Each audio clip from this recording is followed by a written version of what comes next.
The scent of sun-baked earth and crushed thyme hung heavy in the late summer air of Oakhaven. Alara straightened from her work, the scythe a familiar weight in her calloused hands, its curve mirroring the crescent moon that would soon claim the deepening sky. Sweat trickled down her temples, tracing paths through the day's grime, but it was a good sweat, an honest one, earned from hours spent under the benevolent gaze of the English sun.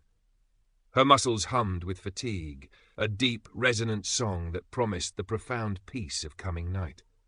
Around her, the other villagers moved with a similar rhythm, their bodies bending and straightening, a timeless dance with the land that had sustained their families for generations.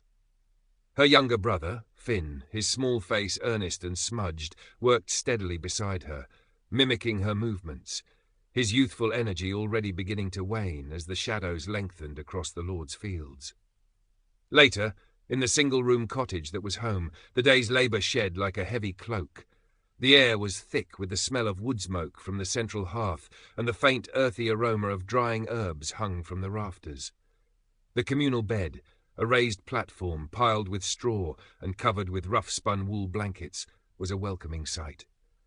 Her father's snores, a steady, rumbling bass note, had already begun, a sound as familiar and comforting as the crackle of the fire. Her mother moved quietly, banking the embers, her movements economical and ingrained. Alara lay down beside Finn, his small body already limp with sleep, and felt the day's exhaustion pull her under.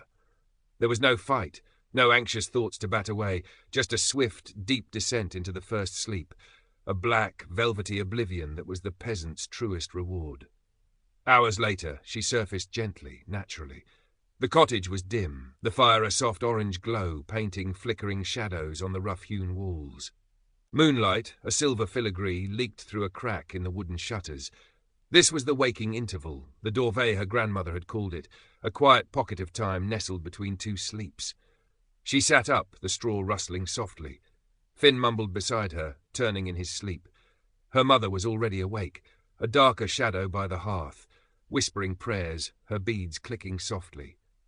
Alara stretched, feeling the pleasant ache in her limbs, a reminder of honest work. She might have whispered a prayer herself, or simply sat, listening to the shared breath of her family, the distant hoot of an owl, the settling groans of the old cottage. There was a profound peace in these moments, a sense of connection to something ancient and enduring. Then, as easily as she had woken, she would lie back down, and the second sleep would claim her, deeper, more restorative, a true sinking into the earth's embrace, leaving her utterly renewed for the dawn. This was the rhythm of Oakhaven, as ingrained as the turning of the seasons, or so it had always been. The arrival of Master Thorne, the new reeve appointed by the distant Lord Ashworth, had been a ripple in the village's still pond. He was a man not of Oakhaven, his speech clipped, his clothes a shade too new, his eyes constantly assessing, calculating. He walked the fields not with the familiar tread of one who knew the soil's moods, but with the purposeful stride of a surveyor. He carried a ledger, its pages filled with neat, spidery script, a stark contrast to the oral traditions and unspoken understandings that governed village life. Old Man Hemlock, the previous reeve, had been a son of Oakhaven, his demands tempered by kinship and a shared understanding of the land's capacities and the body's needs. Master Thorne was an outsider. Alara first saw him closely when he addressed the village in the dusty space before the small stone church of St. Michael. His voice was not loud, but it carried an unfamiliar edge of authority, unsoftened by familiarity. Lord Ashworth expects a greater yield this season, he'd announced, his gaze sweeping over their tired, sun-weathered faces. New methods will be implemented. The days of laxity are over. A murmur quickly suppressed had run through the small crowd. Laxity? They worked from before the sun kissed the horizon until it bled away behind the western woods. What did this man know of their labour? The changes began subtly. Master Thorne demanded the fences around the fallow fields be mended with a speed that saw men working past the usual hour, their supper eaten by the dim light of a sputtering rushlight. He insisted the women complete an extra measure of spinning each week, their fingers flying over the wool late into the evening, the rhythmic clack of the spindles a new, more urgent sound in the cottages. Alara found herself rising before the true dawn, the air still chill and grey, to ensure her tasks were begun, a knot of anxiety tightening in her stomach. The familiar, gentle cadence of life was being replaced by a forced, hurried tempo. The first casualty was the evening, the slow winding down, the quiet mending or storytelling by the fire, the gradual surrender to fatigue. These were curtailed. Now evenings were an extension of the day's toil, a race against the encroaching darkness and the Reeves' expectations. Alara, scrubbing turnips by the weak light of a tallow dip, her back aching, felt a new kind of weariness, one that was not just physical but also mental, a fretful exhaustion. And the sleep, her once profound and immediate sleep, began to fray at the edges.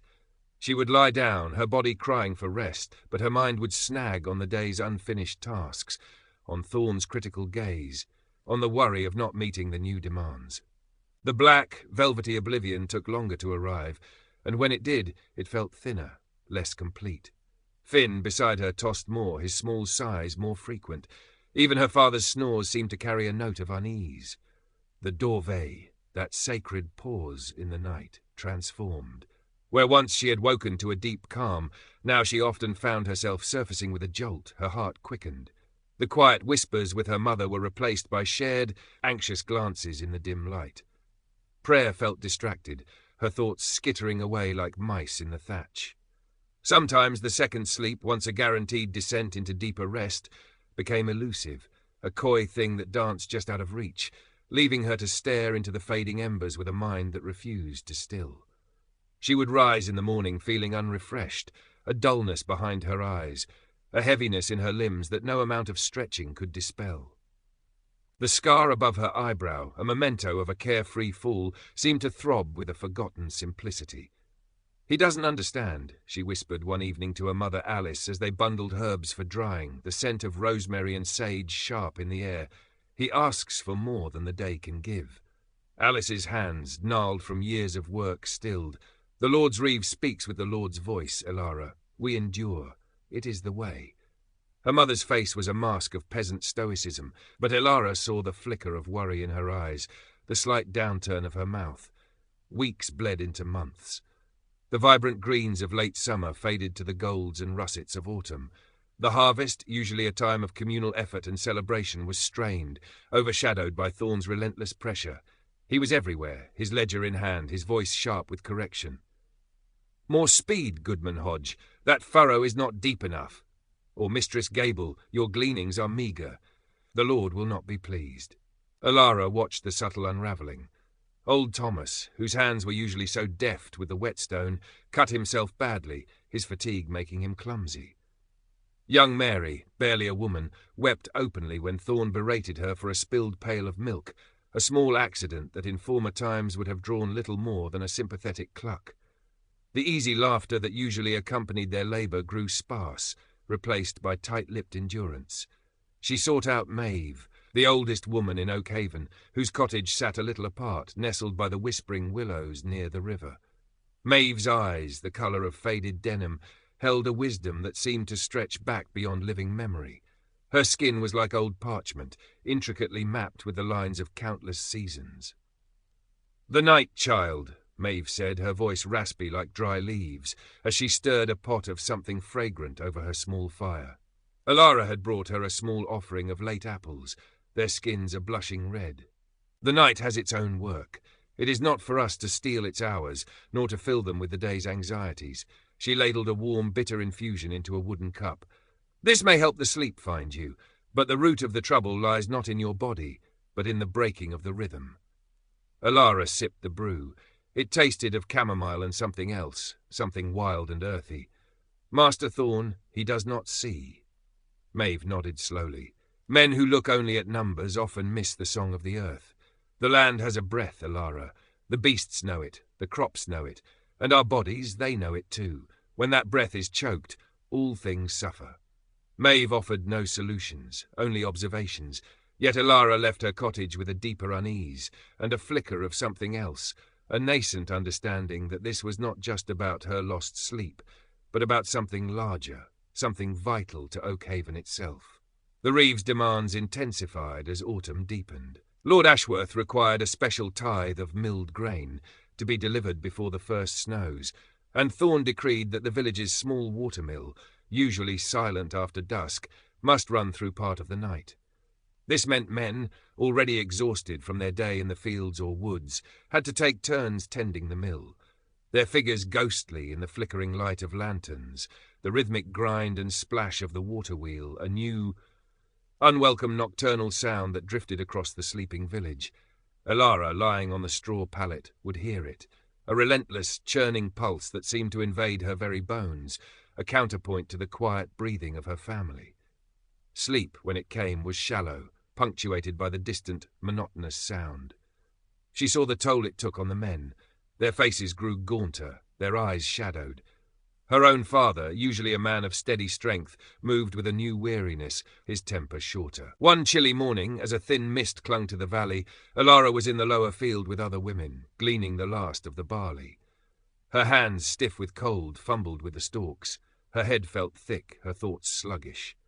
Nearby, young Peter, Goodman Hodge's son, stumbled, his foot catching on a clod of earth. He was slow to react, his movements uncoordinated from lack of true rest. He pitched forward, his sickle clattering against a stone, narrowly missing his own leg. There was a sharp intake of breath from the women. Alara rushed to him, helping him up. He was pale, shaken. "Careful, Peter," she said, her voice gentler than she felt. Her heart was hammering. It could have been a serious injury, another mouth to feed with one less pair of hands to work. Later that day, she saw Thorn watching the men repair a section of the mill race. His lips were a thin line of disapproval. "This work is too slow," he declared to her father, who was overseeing the task. "At this rate, the Lord's grain will be late, and he will know who to blame." Alara, fetching water from the well, overheard him. A spark of defiance, unfamiliar and unsettling, kindled within her. She remembered Maeve's words. Men who look only at numbers often miss the song of the earth. Thorn saw only hours and measures, not the spent energy, the aching limbs, the minds clouded by fatigue. Her internal disquiet grew. The memories of her former sleep, that deep, untroubled plunge into darkness, became a source of acute longing, almost a physical ache. She would close her eyes, willing the stillness, the black that heals, but images of Thorn's impatient face, the endless tasks, the worried frown on Finn's brow, would swim before her. She noticed the animals too. The oxen seemed more sluggish, the chickens laid fewer eggs, the old dog by their hearth whined more in its sleep. It was as if the entire village, man and beast, was caught in a collective sigh of exhaustion. Finn's cough started as a small, dry tickle, but soon deepened, racking his small frame, especially at night. Alice brewed him endless cups of honey and thyme, but the cough persisted. He grew thinner, his usual boisterous energy replaced by a listless apathy.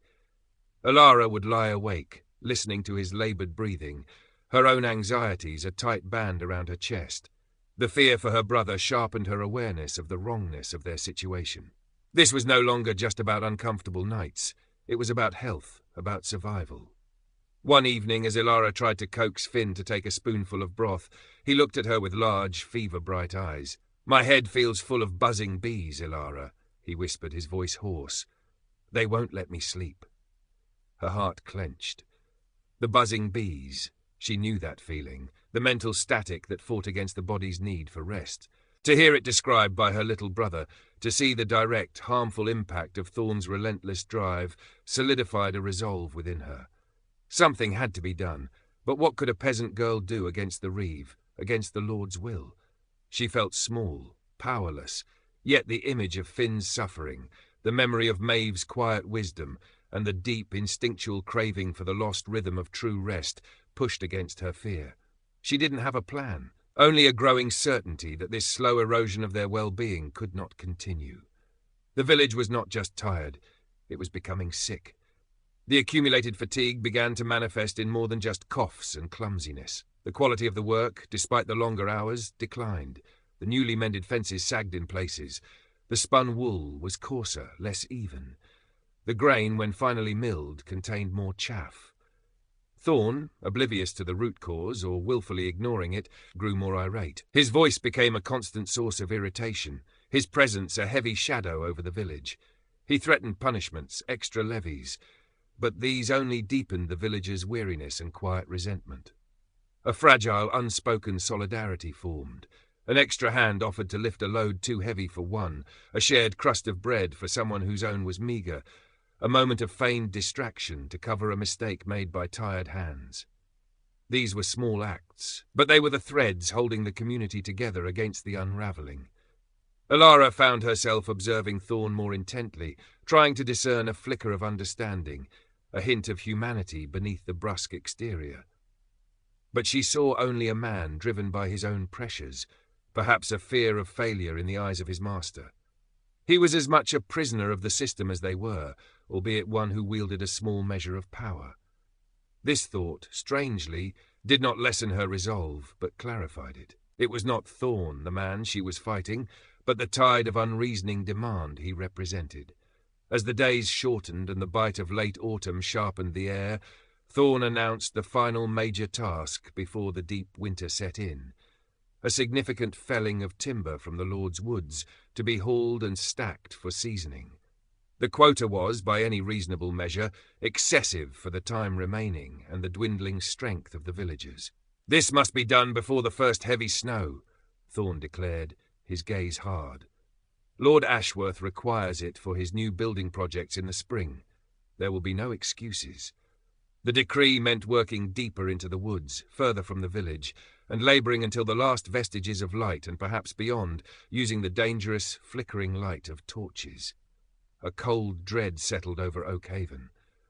The woods in the failing light were known to be treacherous, the footing unsure, the shadows playing tricks on tired eyes. Moreover, the timber was heavy, the hauling brutal. Whispers of old tales surfaced, of spirits in the deep woods, of accidents that befell those who disrespected the sanctity of the encroaching night. The first few days of the timber felling were a misery. The air was damp and chill. The rhythmic thud of axes echoed through the thinning trees, a sound that seemed to sap the remaining energy from the men.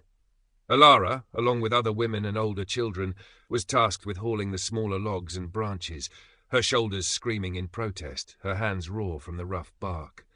Finn, though still weak from his cough, insisted on helping, his small face set with a grim determination that pained Alara to see. One particularly bleak evening, as dusk rapidly surrendered to a starless, inky black, they were still deep in the woods. Thorn, impatient, urged them on. "A few more loads. We are behind schedule." Torches, hastily made and sputtering, cast long, dancing shadows, making the familiar unfamiliar and menacing. Old Man Hemlock's grandson, Will, no more than 16, was struggling with a heavy log on a slippery incline. His feet skidded on damp leaves. There was a shout, a sickening thud. Alara, her breath catching in her throat, rushed forward with others. Will lay on the ground, his face contorted in pain, clutching his leg. The log had rolled, pinning him briefly. By the wavering torchlight, they saw his ankle already swelling, twisted at an unnatural angle. A hush fell over the group, broken only by Will's ragged groans. Even Thorn seemed momentarily stunned. This was not a minor cut or a stumble. This was a serious injury, one that would lay Will up for weeks, perhaps months, another burden on his already struggling family, another pair of hands lost to the impossible demands. In that moment, something in Alara snapped. It wasn't a loud, dramatic breaking, but a quiet, internal shift. The fear, the helplessness, receded, replaced by a cold, clear certainty. She looked at Will, his young face pale in the torchlight. She looked at the exhausted, fearful faces of her fellow villagers. She looked at Thorn, his expression a mixture of shock and dawning frustration. She stepped forward, her heart pounding, but her voice, when she spoke, was surprisingly steady, though low. "Master Thorn," she began, the words feeling strange and bold on her tongue. The others turned, surprised, into silence. Thorn's head snapped towards her, his eyes narrowing. "This is enough," Alara continued, her gaze direct, unwavering. She was not accusatory, not aggressive, but her voice carried the weight of all their shared suffering. "We are not lazy, sir. We are weary beyond measure. Look at Will. Look at all of us." She gestured to the hunched shoulders, the hollow eyes around them. "You ask for timber, but you are harvesting only injury and illness. The Lord will have his wood, perhaps, but he will have it from broken men and grieving women. This way does not work." She spoke of the shortened days, the stolen nights, the gnawing fatigue that made every swing of the axe, every lift of a log, a monumental effort. She spoke of Finn's illness, of the mistakes, the accidents, the dwindling spirit of Oakhaven. She didn't raise her voice. She simply laid out the truth, as stark and unadorned as the bare winter trees around them. We cannot give what we do not have. True rest is not a luxury, Master Thorn.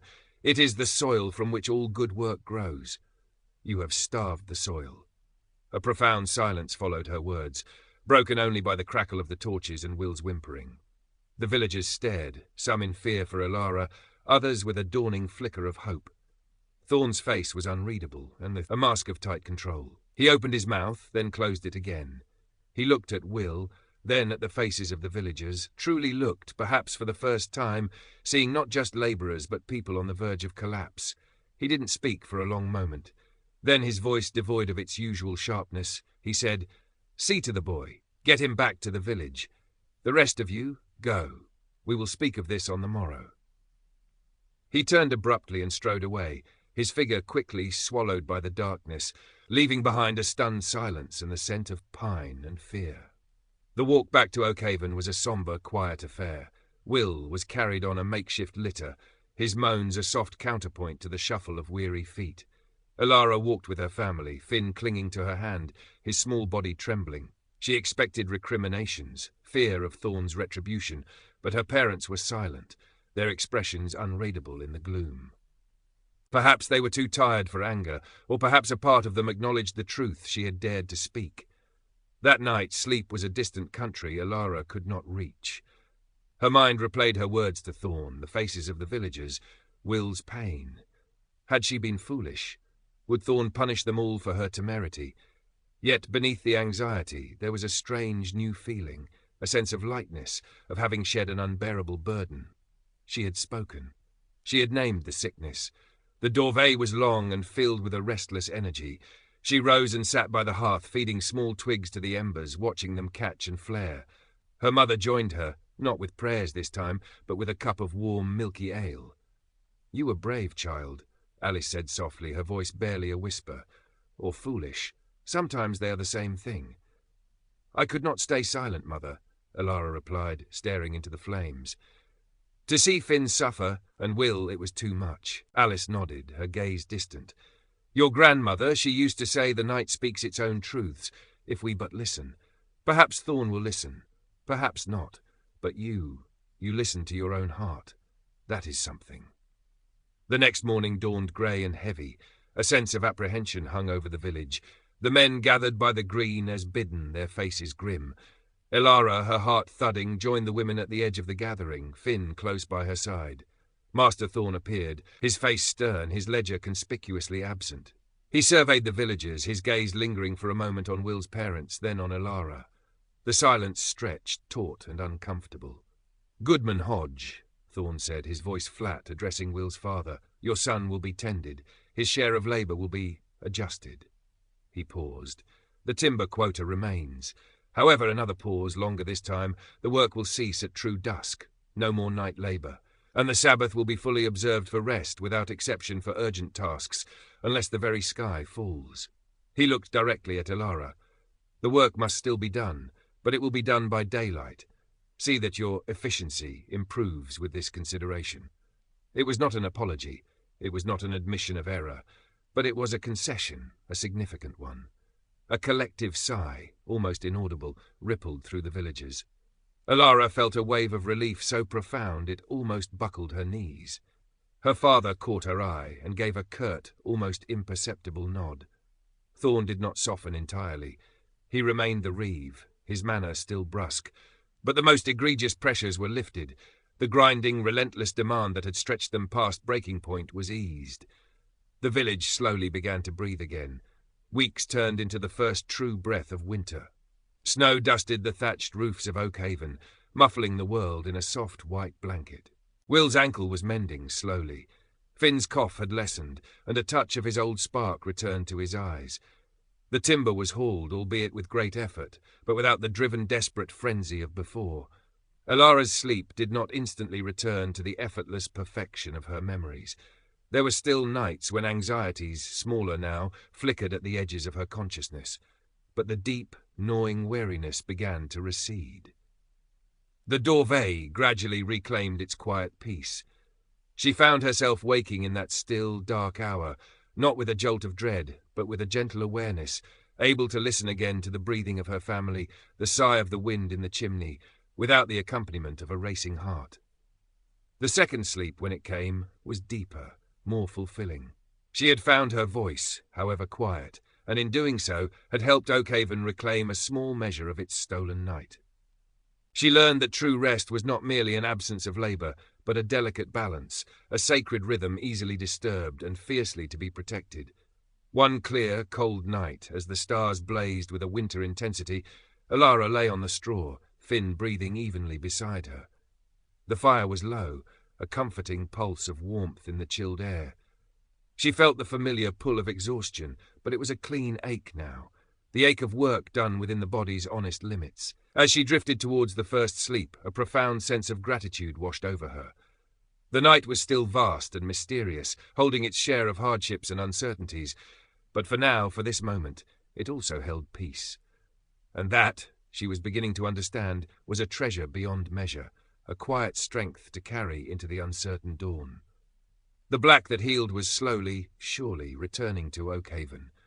The rhythm of Oakhaven, though altered, began to find a new, more sustainable cadence. Master Thorne, while still focused on the Lord's dues, seemed to have absorbed a sliver of understanding, or perhaps simply recognized the pragmatic truth that broken tools and broken men yielded poor returns. He no longer pushed for work in the treacherous half-light, and his ledger, though still present, seemed to hold less immediate menace. The fear of his pronouncements lessened, replaced by a wary but more manageable coexistence. Alara, too, found a new rhythm within herself. The quiet act of speaking out, of naming the imbalance, had changed her. The anxiety that had gnawed at her sleep didn't vanish entirely. The memory of that profound disruption was too fresh, but it no longer held dominion. She became more consciously attuned to the nuances of her own body, to the subtle signals of fatigue, and more deliberate in seeking the small rituals that invited rest. She would help Alice bank the fire, her movements unhurried, her mind letting go of the day's concerns with each gentle stir of the embers. She would listen to her father's steady snores, not just as a familiar sound, but as a reassurance of the night's protective embrace. The doorway became a time of quiet reflection again. Sometimes she would find Maeve's words echoing in her thoughts. The land has a breath. When that breath is choked, all things suffer. She began to see that breath not just in the fields and the forests, but in the rise and fall of her own chest, in the shared respiration of her family in the dim cottage, in the very pulse of the village. Sleep, she realized, was part of that breath, essential and sacred. It was not merely a cessation of activity, but an active, vital process of renewal, a nightly mending of body and spirit. Finn's recovery was slow but steady. The hollows in his cheeks filled out, and his laughter, once a rare bird, was heard more often in the cottage. He still clung to Alara, but his grip was less desperate, more companionable. Watching him sleep soundly again, his small face peaceful in the firelight, brought Alara a profound contentment that no amount of her own rest could entirely replicate. His well-being was a mirror to the village's fragile recovery. There were still hardships, of course. The winter was lean, as all winters were. The cold seeped through the wattle and daub walls, and food, though sufficient, was monotonous. But the grinding, soul-crushing fatigue that had overlaid these usual difficulties had lifted. There was a resilience now, a capacity to face the day not with dread, but with a weary, accustomed fortitude. One evening, as the family gathered around the hearth, her father John spoke, his voice thoughtful. "That Reeve," he said, poking the fire with a stick, "he learned a thing or two, I reckon. Or perhaps, Alara, you taught him." He looked at her, a rare smile crinkling the corners of his eyes. A man can push a beast only so far before it breaks. Same with folk.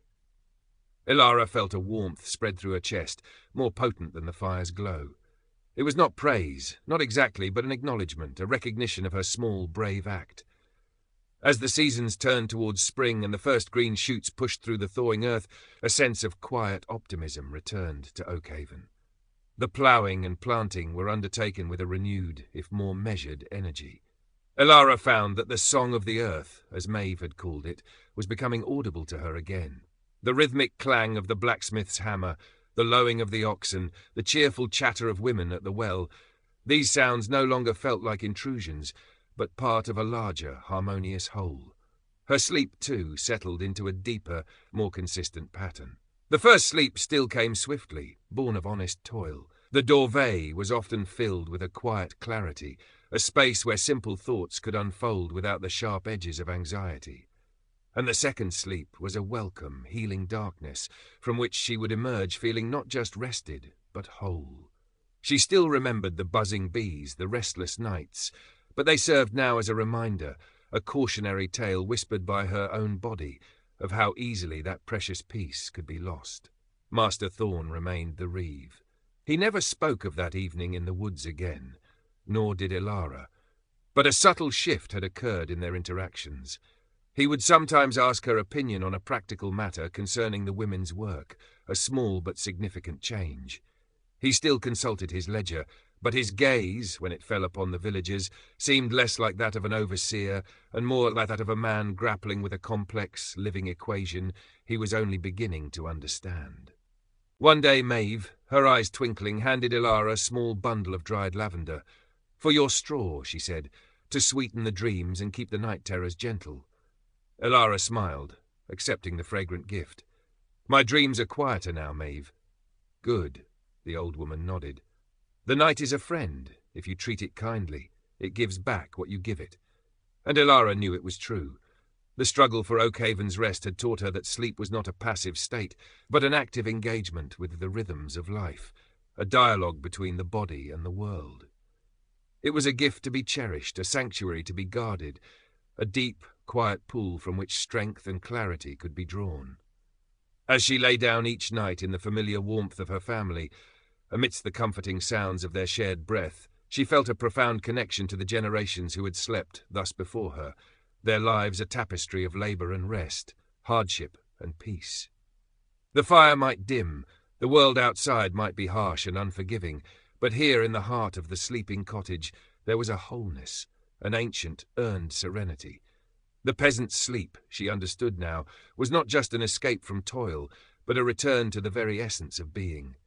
And that, in a world that often forgot the names of its humblest souls, was a kind of power, a quiet, enduring legacy. The years that followed wove their own patterns into the fabric of Oakhaven's life. Children grew, elders passed, seasons turned with their immutable rhythm. Master Thorne eventually was replaced by another reeve, a man more akin to Old Man Hemlock, one who understood that the land and its people had their own pace, their own deep wisdom. The memory of Thorne's harsh tenure faded into village lore, a cautionary tale whispered by grandmothers to restless children. "Hush now, or Master Thorne will come and steal your sleep with his endless tasks." Elara, now a woman grown, her hair streaked with the first threads of silver, her hands bearing the proud map of a life lived in close communion with the earth, often found herself reflecting on that period of an Oakhaven on edge. The quality of her sleep, hard-won and fiercely protected, remained a touchstone for her, a measure of her own well-being and that of her community. She had married a quiet, steady man from a neighbouring hamlet, and their own children now slept beside them, their breaths a soft murmur in the night. She taught them, not with lectures but by example, the importance of the day's honest labour and the sacredness of the night's true rest.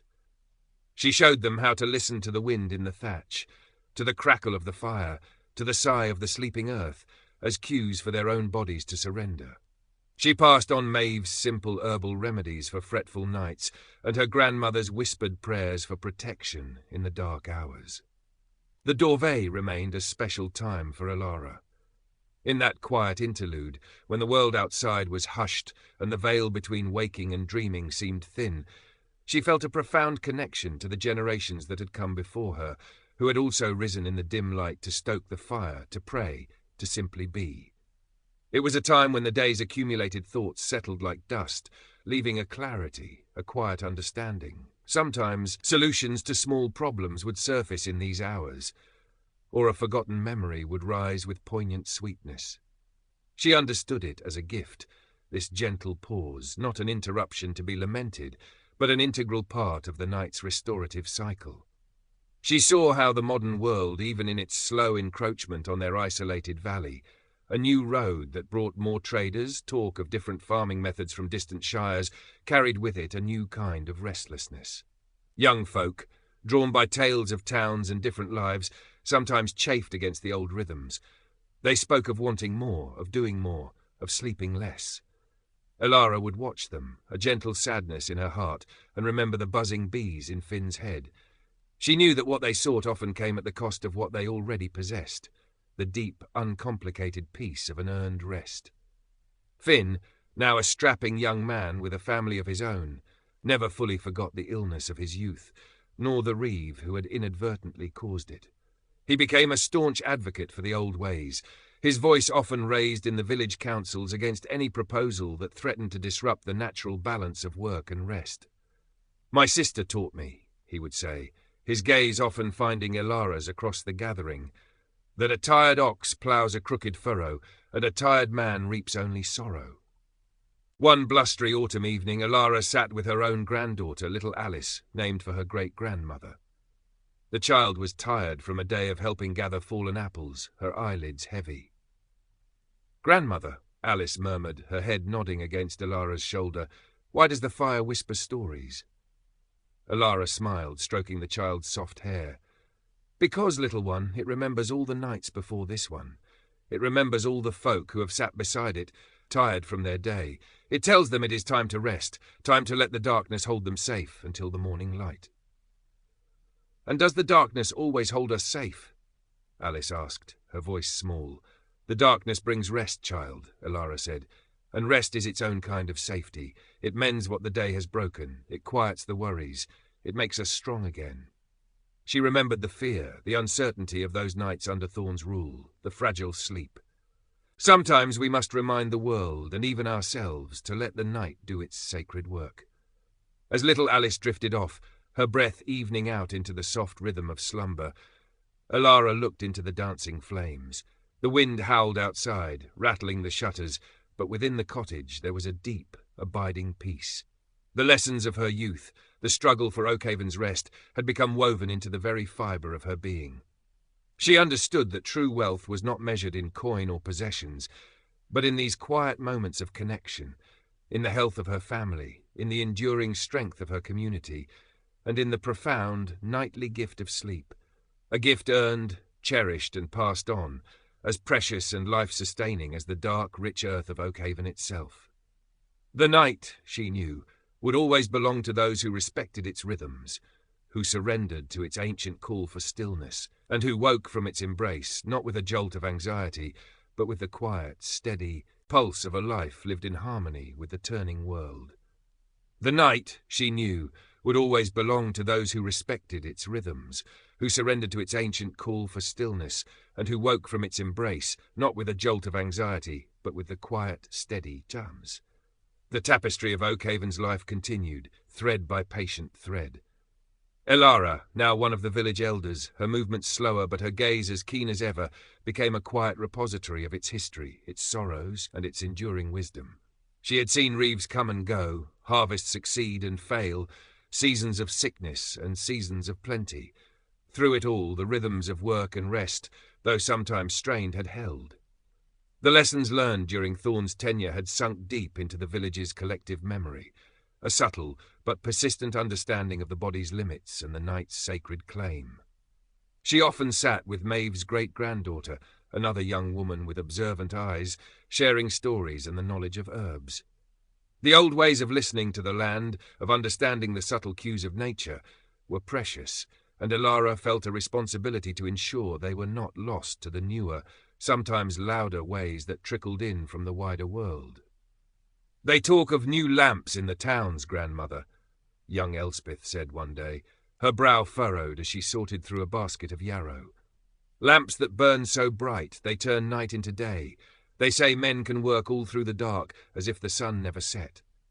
Elara nodded slowly, her hands stilling in her lap.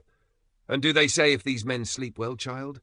Do they say if their hearts are at peace when they finally seek their beds?" Elspeth looked down. "No, grandmother. They mostly speak of the riches to be made, of the tasks completed. Riches and tusks are a hungry fire, Alara said, her voice soft. They will consume all you feed them, even your own quiet spirit, if you are not watchful. The night was given for rest, for dreams, for the mending of the soul. To banish it is to banish a part of ourselves. She remembered the taste of anxiety, the thin, fretful sleep, the village sick with weariness. There is a wisdom in the darkness, Elspeth, a wisdom that bright lights can blind us to. She recalled the profound difference between the exhaustion born of honest, sun-drenched labour and the agitated fatigue that came from fighting the body's natural inclination for rest. The first was a clean ache, a welcoming heaviness that pulled one swiftly into oblivion. The second was a torment, a mind abuzz with undigested thoughts, a body that twitched and turned, seeking a peace it could not find. Sometimes travellers would pass through Oakhaven, merchants or journeymen, their faces etched with the strain of long roads and hurried schedules. They would marvel at the quiet of the village evenings, the early stillness. Some would speak with envy of the deep, untroubled slumber they witnessed in the villagers who offered them hospitality. "You sleep like the dead here," one merchant had commented, meaning it as a compliment to their profound rest, yet Alara had shivered slightly at the turn of phrase. Their sleep was not of death, but of deep, vibrant life, a nightly renewal that allowed them to meet each dawn with clear eyes and steady hands. Her own grandchildren, nestled beside her and her husband Thomas, in the familiar warmth of the communal bed, were a constant reminder of the preciousness of these simple, fundamental rhythms. She would watch their small chests rise and fall, their faces serene in the dim glow of the dying embers, and a wave of fierce protectiveness would wash over her. This, she knew, was the true inheritance she wished to leave them. Not land or coin, but an understanding of how to live in harmony with the world, how to honour the labour of the day and embrace the restorative sanctuary of the night. The dorveille, for Alara, never lost its quiet magic. In those pre-dawn hours, suspended between dream and waking, she often felt the presence of all those who had shared her life in Oakhaven. Alice, her mother, her quiet strength, a constant comfort. John, her father, his gruffness hiding a deep well of peasant wisdom. Maeve, her words like seeds planted deep in Alara's soul. Even Thorn, a reminder of how easily the delicate balance could be broken. Their faces would flicker in her mind's eye, not as ghosts, but as familiar companions on life's long journey. She understood now that the perfect peasant sleep was not a static, unchanging thing, but a dynamic relationship, a constant negotiation between the demands of life and the body's deep, intrinsic needs. It required awareness, respect, and sometimes, as she had learned in her youth, a quiet courage to defend. As her own life neared its twilight, Alara found that her sleep, though perhaps shorter, possessed a depth, a richness that was its own reward. She would lie down each night, not with a sense of obligation or anxiety, but with a feeling of homecoming. The aches in her old bones were familiar, like old friends. The sounds of the cottage, Thomas's gentle breathing, the rustle of straw, the distant cry of a night bird, were a lullaby woven from the threads of a life lived fully, a life lived in accordance with the ancient, unwavering rhythms of the earth. And as she surrendered to the darkness, she knew that she was part of something vast and enduring, a single breath in the long, slow exhalation of the world, finding peace in the heart of the night. One late autumn, as the leaves of the great oak on the village green turned a fiery crimson, a sickness swept through Oakhaven. It was a lung fever, swift and relentless, stealing the breath and the strength from young and old alike. Fear, a cold and unwelcome guest, settled over the cottages.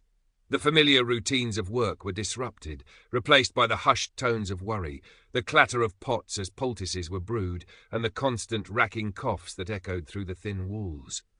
Alara's own household was not spared. Her eldest grandson, young John, a sturdy boy of 10, fell ill. His breathing grew shallow, his skin burned with fever, and his sleep, usually so deep and untroubled, became a restless torment of half-waking nightmares and pained murmurs. Alara, despite her own aging joints and the weariness that now settled more easily upon her, sat with him through the long nights, just as she had once sat with Finn. The cottage, usually a haven of peaceful slumber, became a vigil site. The air, thick with the scent of medicinal herbs and the faint metallic tang of fever, seemed to hum with anxiety. Alara would doze fitfully in a chair by the hearth, her senses preternaturally alert to every change in young John's breathing, every rustle of his bedding. Sleep, for her, became fragmented, snatched in brief, unsatisfying snatches between tending to the boy, offering him sips of water, or whispering half-remembered prayers for his recovery. In these fractured nights, the memory of Thorne's era returned with a new poignancy. She understood again, with a visceral clarity, how the disruption of natural rest was not merely an inconvenience but a profound vulnerability. Then it had been the Reeves' demands that had stolen their sleep. Now it was the impartial cruelty of disease. Yet the effect was similar: a gnawing exhaustion, a heightened anxiety, a sense that the body's defences were being worn thin. She watched the other villagers struggle. Exhaustion was etched on every face. The communal strength, usually so evident in times of hardship, seemed to waver. Men, their own bodies aching with the beginnings of the fever or worn down from nursing their families, found their field work almost impossible. Women, their sleep stolen by the needs of the sick, moved like ghosts through their daily chores. The dorvée, when Alara experienced it, was no longer a peaceful interlude but a time of heightened worry, her mind replaying the boy's laboured breaths, her ears straining for any change. The deep, healing darkness she had come to cherish felt distant, almost unattainable. It was a stark reminder that even the most ingrained rhythms, the most sacred of rests, could be broken by the harsh realities of life. Yet, even in the depths of this communal suffering, small acts of resilience and connection flickered like embers in a dying fire. Neighbours shared what little medicine they had. Those still well enough would leave offerings of broth or a bit of bread at the doors of the afflicted. Alara, moving between her own cottage and those of her neighbours, offering what comfort and wisdom she could, saw that the spirit of Oakhaven, though battered, was not extinguished. One particularly grim night, as young John's fever seemed to peak, Alara sat holding his small hot hand, her own heart heavy with fear. She had not truly slept for what felt like days. Her body ached, her mind was a dull fog. She closed her eyes, not expecting rest, but simply to gather what little strength she had left. And in that moment, a strange sense of calm descended upon her. It was not the deep peace of restorative sleep, but something else, an acceptance, a surrender to the moment, a quiet understanding that she had done all she could, and now all that remained was to wait, to endure, to simply be present. She must have drifted into a kind of shallow doze, for she was startled awake by a change in young John's breathing. It was still ragged, but there was a subtle shift, a slight easing. She touched his forehead. The burning heat seemed a fraction less intense. A fragile hope, as tentative as the first light of dawn, flickered within her. Through the following days, young John, and indeed many others in the village, began a slow, arduous recovery. The fever gradually receded, the coughs lessened, and the exhausted, fitful sleep began to deepen, to reclaim some of its healing power. Alara, watching her grandson finally sink into a true, peaceful slumber, felt a wave of gratitude so profound it brought tears to her eyes. When the sickness had finally passed, leaving Oakhaven weary but unbroken, the villagers returned to their routines with a new appreciation for the simple gift of health and for the profound, restorative power of undisturbed rest. The fields were tended, the cottages were cleaned, and the nights once again began to fill with the quiet, rhythmic breathing of peaceful sleepers. Alara found that her own sleep, after the long vigil, was imbued with a new depth. It was as if her body, finally allowed to let go, sank into a stillness that was almost primal. She understood, more deeply than ever, that sleep was not just a biological necessity, but a profound act of faith. Faith in the body's ability to heal, faith in the night's power to restore, faith in the enduring rhythm of life itself. The hard-won peace of Oakhaven's nights, once threatened by the demands of men and then by the scourge of illness, felt more precious, more sacred than ever before. It was a testament to their resilience, a quiet victory woven into the very fabric of their existence. The spring that followed the winter of sickness was one of quiet renewal. The sun felt warmer on the skin, the birdsong brighter in the air. As Oakhaven slowly regained its strength, there was a palpable sense of gratitude in the simple acts of daily life. the turning of the soil, the mending of tools, the sharing of a loaf of bread. The memory of the fever and the fractured, anxious nights it had brought lent a new sweetness to the return of ordinary, untroubled rest. Alara, walking through the budding fields, felt the familiar ache in her back from bending to plant seeds, but it was a good ache, a clean ache, a world away from the bone-deep weariness of nursing the sick. She found herself pausing more often, not from fatigue, but simply to breathe in the scent of damp earth and new growth, to listen to the hum of bees in the blossoming fruit trees. The world seemed freshly made, and her senses, sharpened by the recent brush with fragility, drank it all in. She noticed a change in the villagers too. There was a greater gentleness in their interactions, a deeper appreciation for small kindnesses. The experience of shared vulnerability had forged stronger bonds, and there was a renewed respect for the night. Evenings in Oakhaven settled into a profound quiet earlier than before. The flickering lights in the cottages were extinguished sooner, as if everyone, by unspoken agreement, was eager to embrace the healing darkness. Young John, now fully recovered, though still a little thinner than before, followed Alara like a shadow, his gratitude an unspoken bond between them. He would often sit with her by the hearth in the evenings, listening to her stories of the old days, of Maeve's wisdom, of the time when Master Thorn had tried to steal their sleep. "Were you afraid, grandmother?" he asked one evening, his eyes wide in the firelight, when she recounted her quiet confrontation with the Reeve. Alara smiled. "Fear was there, child, like a cold stone in my belly, but sometimes the need to protect what is precious is stronger than fear. Our rest, our peace, they are precious things, worth standing for, even if your voice trembles." She saw in his young face a dawning understanding, and she knew that the lessons of Oakhaven's past were taking root in a new generation. The Dorvey, for Alara, became even more profound. In those still, quiet hours, she felt a deep sense of continuity, a connection not just to the past, but to the future of her village. She would pray, not just for her own family, but for the well-being of all Oakhaven, for the continued strength of their rhythms, for their resilience against whatever new challenges the turning years might bring. She thought often of the contrast between the sleep of Oakhaven and the restless energy she had glimpsed in the occasional travellers from the towns. They spoke of lives driven by clocks and commerce, of nights filled with artificial light and endless activity. Their faces, even those of the wealthy, often bore the subtle marks of insufficient rest, a tightness around the eyes, a nervous energy that seemed to hum just beneath the surface. She pitied them, in a way, for all their worldly goods, if they had lost the simple, profound gift of a night's true peace.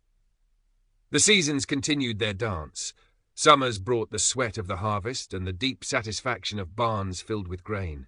Autumns painted the valley in hues of gold and crimson, a fiery prelude to the quiet introspection of winter. And winter, with its long nights and enforced stillness, offered its own unique invitation to deep, restorative slumber. Alara lived to see her own grandchildren have children, her lineage woven deeply into the life of Oakhaven.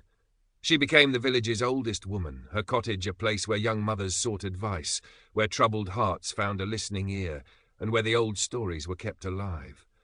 Her hands, gnarled and trembling now, still held a surprising strength, and her eyes, though clouded with age, still sparkled with a keen, unwavering light.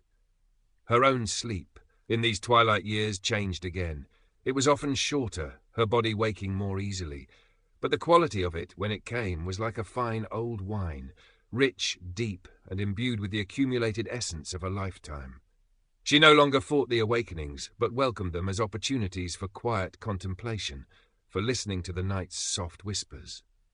She found a profound peace in simply lying still, feeling the warmth of Thomas beside her, the faint sounds of the sleeping world around her, a single small note in the vast, silent symphony of the cosmos. One morning, in the pale, gentle light of a late spring dawn, Alara did not wake.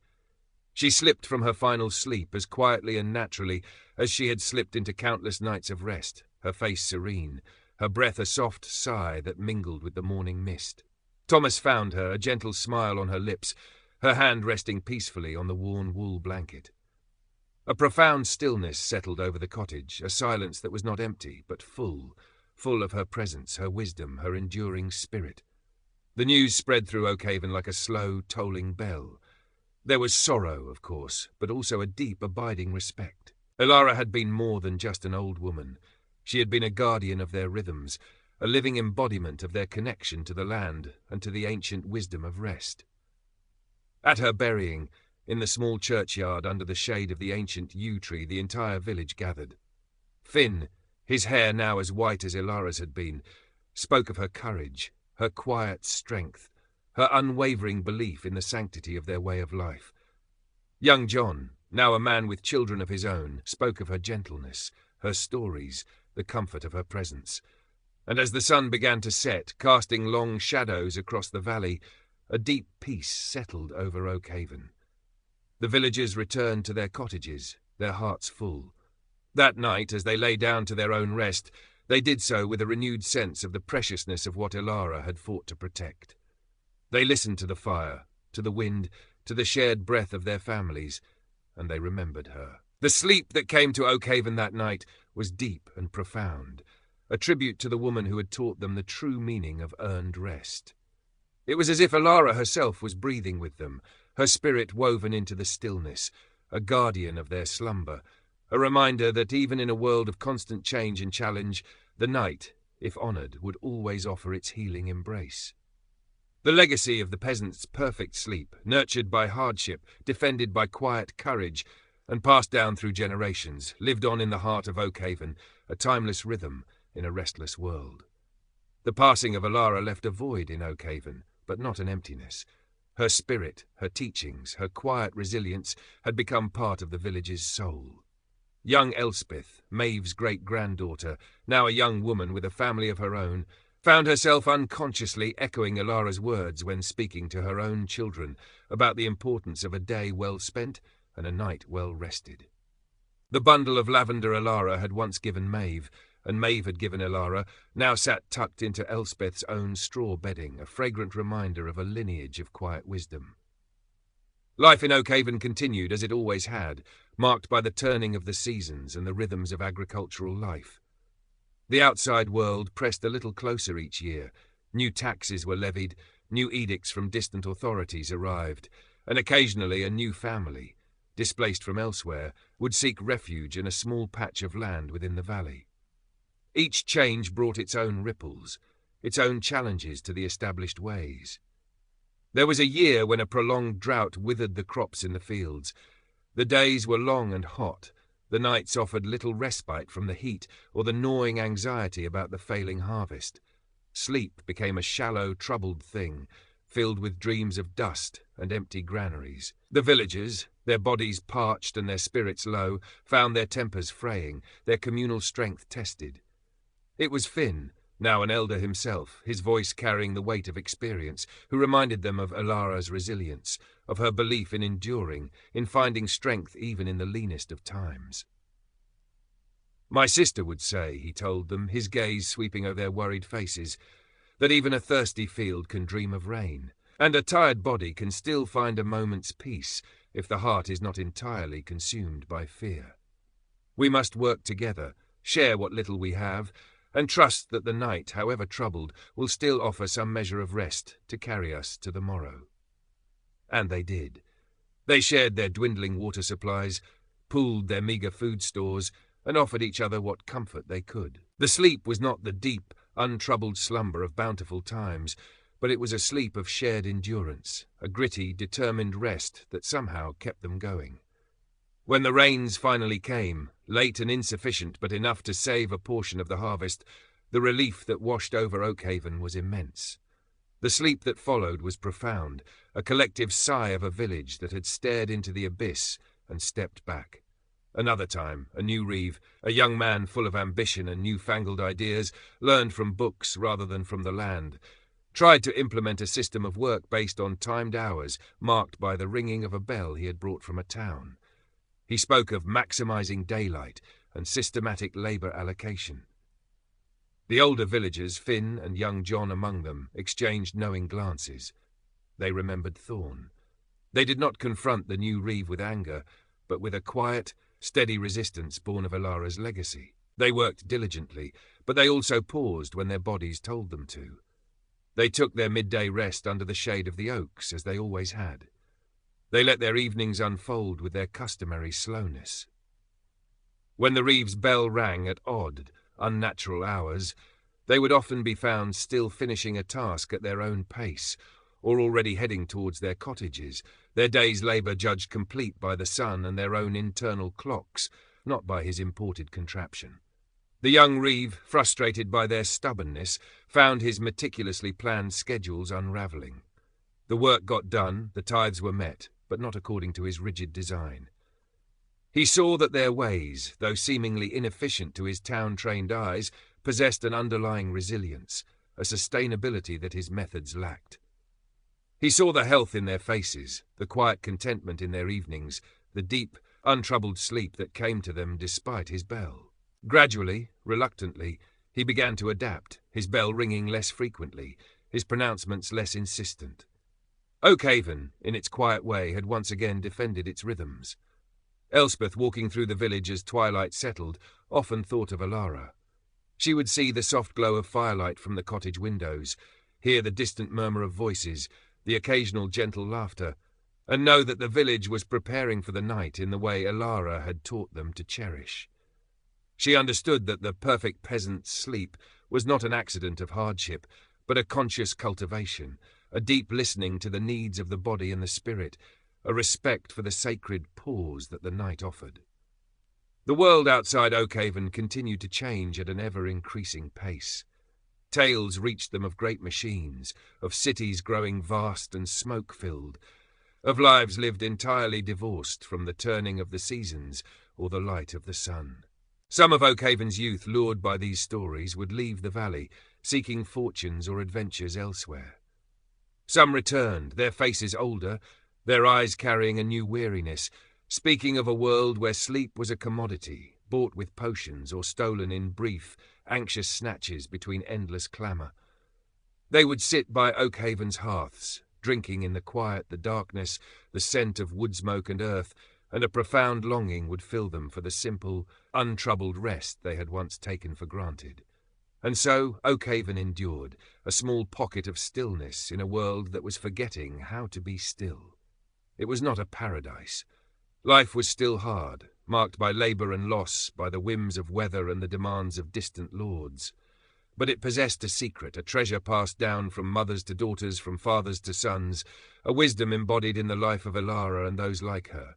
The knowledge that true strength, true resilience, true contentment were often found not in the striving and the acquiring, but in the simple, profound act of surrendering to the night, of embracing the darkness, and of waking, renewed and whole, to greet the quiet promise of another dawn.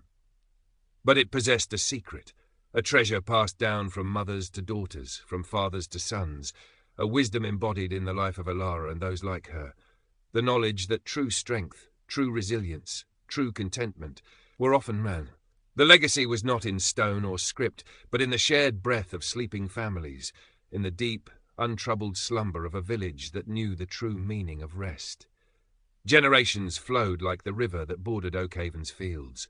The story of Alara and the Reeve became a cherished piece of village lore, retold by firesides on long winter nights. It was a story not of grand battles or heroic deeds, but of a quiet courage, a steadfast defence of something fundamental. Each telling reinforced the value Oakhaven placed on its rhythms, on the sanctity of rest that Alara had so bravely championed. The pressure from the outside world, however, was a relentless tide. New lords came with new demands, new technologies promised greater yields, but often at the cost of traditional ways. The younger generations, while respectful of the past, were also curious about the future, their ears tuned to the whispers of progress from beyond the valley. It was Ilara's great-great-grandson, Thomas, a young man with her observant eyes and Finn's thoughtful nature, who found himself at the heart of a new challenge to Oakhaven's way of life. A wealthy merchant, having acquired a portion of the lord's lands, proposed to build a large, water-powered fulling mill on the river, far grander than their small grist mill. It would bring work, he promised, and prosperity. But it would also operate day and night, its noise a constant thrum, its demands for labour unceasing. Its furnaces would glow through the darkest hours, pushing back the night with an artificial glare. Many in the village were tempted. The promise of steady wages, of less reliance on the fickle moods of the harvest, was a strong lure. But Thomas, steeped in the stories of Alara, felt a deep unease. He saw the merchant's plans not just as an opportunity, but as a profound threat to the quietude, the darkness, the very soul of Oakhaven's nights. He spoke in the village council, his voice quiet but firm, echoing the sentiments Alara had once voiced. "This mill," he said, "promises coin, but what will it cost us? Will it steal the stars from our sky with its endless fires? Will its clamour drown out the nightingale's song and the whisper of the wind? Will our children know the peace of a truly dark night, or will they grow up accustomed to a world that never truly sleeps?" He spoke of the body's need for darkness to invite slumber, of the mind's need for silence to find peace. He reminded them of Alara's struggle, of the sickness that had followed when their rhythms were broken. Some of the elders nodded, their faces grave. But many of the younger men, eager for change, for a different kind of life, were swayed by the merchant's promises. The debate was fierce but respectful, a testament to Oakhaven's enduring community. Thomas did not have Alara's direct memory of Thorn, but he had her inherited wisdom, the understanding that some forms of progress came at too high a price. He organized quiet talks, shared old stories, and encouraged the villagers to simply observe, to notice the deep peace of their current nights, the restorative power of their uninterrupted sleep. He didn't try to stop the mill entirely. He knew that was impossible, that the tide of the world could not be wholly held back. Instead, he negotiated painstakingly for compromises. He argued for periods of nightly shutdown, for measures to shield the village from the worst of the light and noise, for guarantees that local labour would not be exploited with inhumane hours. He fought not for a rejection of the new, but for an integration that respected the old. It was a difficult, protracted process. There were moments when Thomas felt overwhelmed, when the lure of the merchant's gold seemed too strong. In those times, he would walk to the small churchyard and stand by Alara's weathered headstone, seeking a moment of quiet contemplation. He would imagine her there, her calm gaze, her gentle wisdom, and he would find his resolve renewed. In the end, the mill was built, but it was a different mill than the one the merchant had first envisioned. It operated with more consideration for the village's rhythms, its impact softened by Thomas's persistent advocacy. The nights in Oakhaven were no longer as pristine as they once had been. A faint glow from the mill could sometimes be seen on the horizon, and a distant hum was occasionally audible on still nights. But Oakhaven had not surrendered its soul. The villagers, reminded anew of the value of their tranquility, became even more conscious in their cultivation of restful nights. They cherished the remaining darkness, the periods of quiet.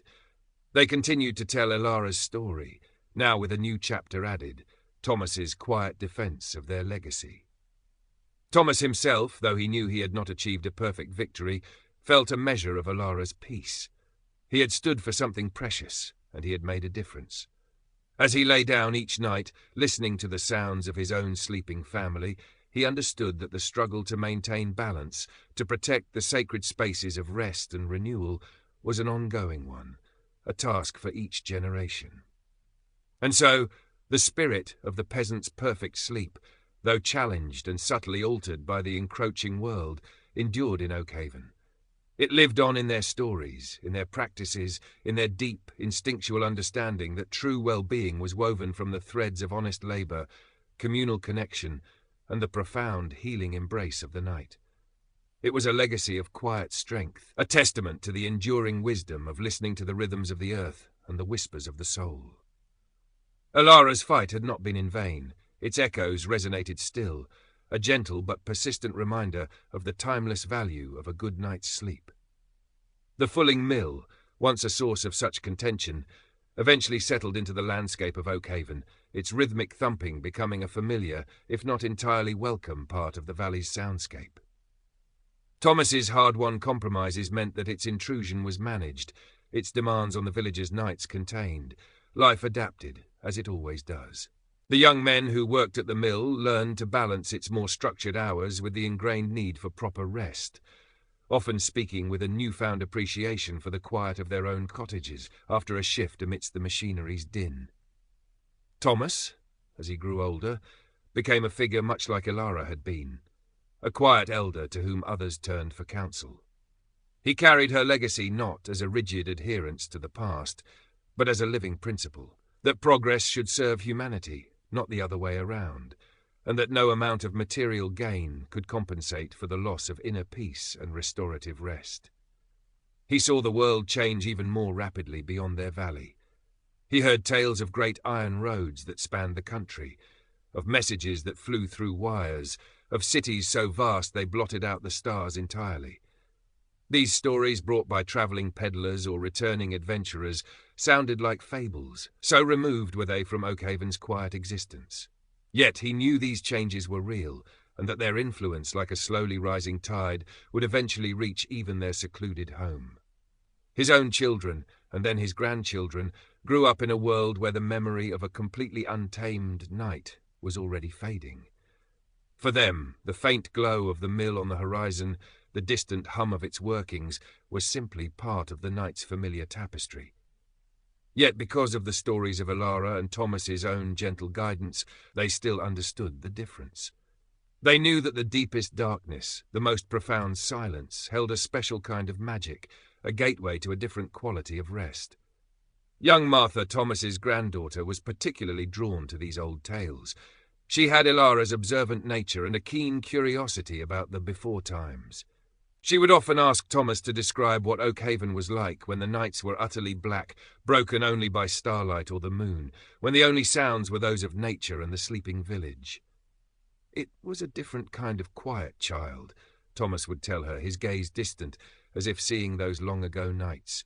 "A quiet that wrapped around you like a blanket, and the sleep, it was like sinking into the deepest well, cool and dark and utterly still. You woke feeling new, not just rested, but remade." Martha would listen, her eyes wide, trying to imagine such a world. She lived a life of hard work like her ancestors, and she knew the satisfaction of earned exhaustion. But she also knew the subtle hum of the mill, the faint, persistent glow that meant the world outside Oakhaven was always, in some small way, awake. One year, a scholar from a distant city arrived in Oakhaven. He was a kindly man, with spectacles perched on his nose and an insatiable curiosity about old customs. He had heard tales of Oakhaven's peculiar respect for the night and its traditions of segmented sleep, which were becoming a forgotten practice elsewhere. He spent many weeks in the village, talking to the elders, observing their routines, and filling notebooks with his spidery script. A script that reminded Thomas, with a faint shiver, of Master Thorne's ledger, though this man's intent was clearly different. The scholar was particularly fascinated by the dorveille, the waking interval between first and second sleep. In the cities, he explained, most people now slept in one consolidated block, if they slept well at all. The idea of a natural, peaceful waking in the middle of the night was almost unheard of, often mistaken for insomnia. Thomas, Elspeth, now an elder herself, and others shared their experiences of the dorveille, how it was a time for quiet prayer, for mending, for hushed conversation, or simply for sitting by the embers and letting the mind be still. They spoke of it not as a disruption, but as a natural pause, a gentle surfacing before a deeper plunge. The scholar listened, captivated. "You have preserved something precious here," he told Thomas one evening, as they sat outside Thomas's cottage, watching the stars emerge in the darkening sky. The faint hum of the mill was a distant murmur. "In our haste for progress, for perpetual light and constant activity, we may have lost something fundamental about our own nature, about the very rhythm of our being." His words resonated deeply with Thomas. He thought of Ilara, of her quiet fight. It had not been a fight against progress itself, but against a progress that was blind to these fundamental human needs. When the scholar finally left, he carried with him not just his notebooks, but a profound respect for Oakhaven's quiet wisdom. He later wrote a book, a small, thoughtful volume, in which he described the village and its enduring connection to the rhythms of the night. The book was little read in the bustling cities, but for those few who found it, it was like a whisper from a forgotten world, a reminder of a different way of being. And Oakhaven? It continued its quiet existence. The mill still operated, a testament to the changing times. But the heart of the village, its deep understanding of the sacredness of rest, beat on, steady and true. The children still grew up hearing the stories of Alara, of Thorn, of Thomas and the scholar. They still learned to listen to their bodies, to honour the darkness, and to cherish the profound, healing gift of a good night's sleep. The peasant's perfect sleep, though perhaps no longer as pristine as in Alara's earliest memories, remained a living legacy, a quiet act of rebellion against a world that was increasingly forgetting how to rest. It was Oakhaven's enduring strength, its most precious inheritance, a soft, steady flame of wisdom kept alive against the encroaching night of a restless age. As Thomas himself aged, and young Martha grew into a woman with her own family, the world outside Oakhaven continued its relentless march. The faint glow of the mill on the horizon was now joined by the more distant, diffused luminescence of a growing town several valleys away. Travellers spoke of roads made of hard black stone, upon which horseless carriages moved with startling speed, and of houses where light bloomed at the flick of a switch, banishing darkness entirely. These things seemed like sorcery to the older folk of Oakhaven, but to the younger ones they were tales of wonder and possibility. Martha, like Thomas before her, felt the weight of her ancestors' legacy. She saw the subtle erosion of Oakhaven's tranquility, not through malice or deliberate oppression, but through the slow, inevitable creep of a different way of life. More villagers now had dealings with the town, bringing back not just goods but new ideas, new desires, and sometimes a new restlessness. The young men who worked seasonally in the town often returned with a different rhythm in their speech, a quicker pace to their movements, and a newfound impatience with Oakhaven's slower, more deliberate ways. They also returned with tired eyes. "They hardly sleep there, grandmother," Martha's eldest son, Will, confided in her one evening, after a stint working for a town merchant. He was named for the ancestor whose injury had spurred Alara to speak. "The lamps burn all night. There is always noise, always something happening. Even when you try to sleep, your mind keeps turning like the merchant's water wheel." Martha listened, her heart aching with a familiar concern. It was the buzzing bees Alara had spoken of, the agitated wakefulness that stole true rest. She knew that Oakhaven, for all its resilience, was not an island. It could not remain untouched forever. The challenge now was not a single reeve or a specific mill, but something far more pervasive. The allure of a world that promised constant stimulation, endless opportunity, and the conquest of natural limitations, including the need for darkness and profound rest. Martha didn't preach. She knew that direct opposition to the changing world was futile. Instead, she did what Alara and Thomas had done. She lived the legacy. She cultivated her garden with the same patient rhythm as her forebears. Her cottage remained a haven of quiet evenings, the firelight soft, the conversation unhurried. She made sure her children and grandchildren experienced the deep satisfaction of a day's hard, honest labour in the fields, the kind of work that left the body singing for rest. And she told the stories. She told them not just as history, but as living wisdom. She spoke of Alara's courage, of the sacredness of the Dorvey, of the deep healing that came from surrendering to the night. She described the quality of that ancient sleep, the black that heals, in such vivid, sensory detail that even the town-dazzled youngsters would fall silent, a flicker of longing in their eyes. She also noticed something new, a countercurrent.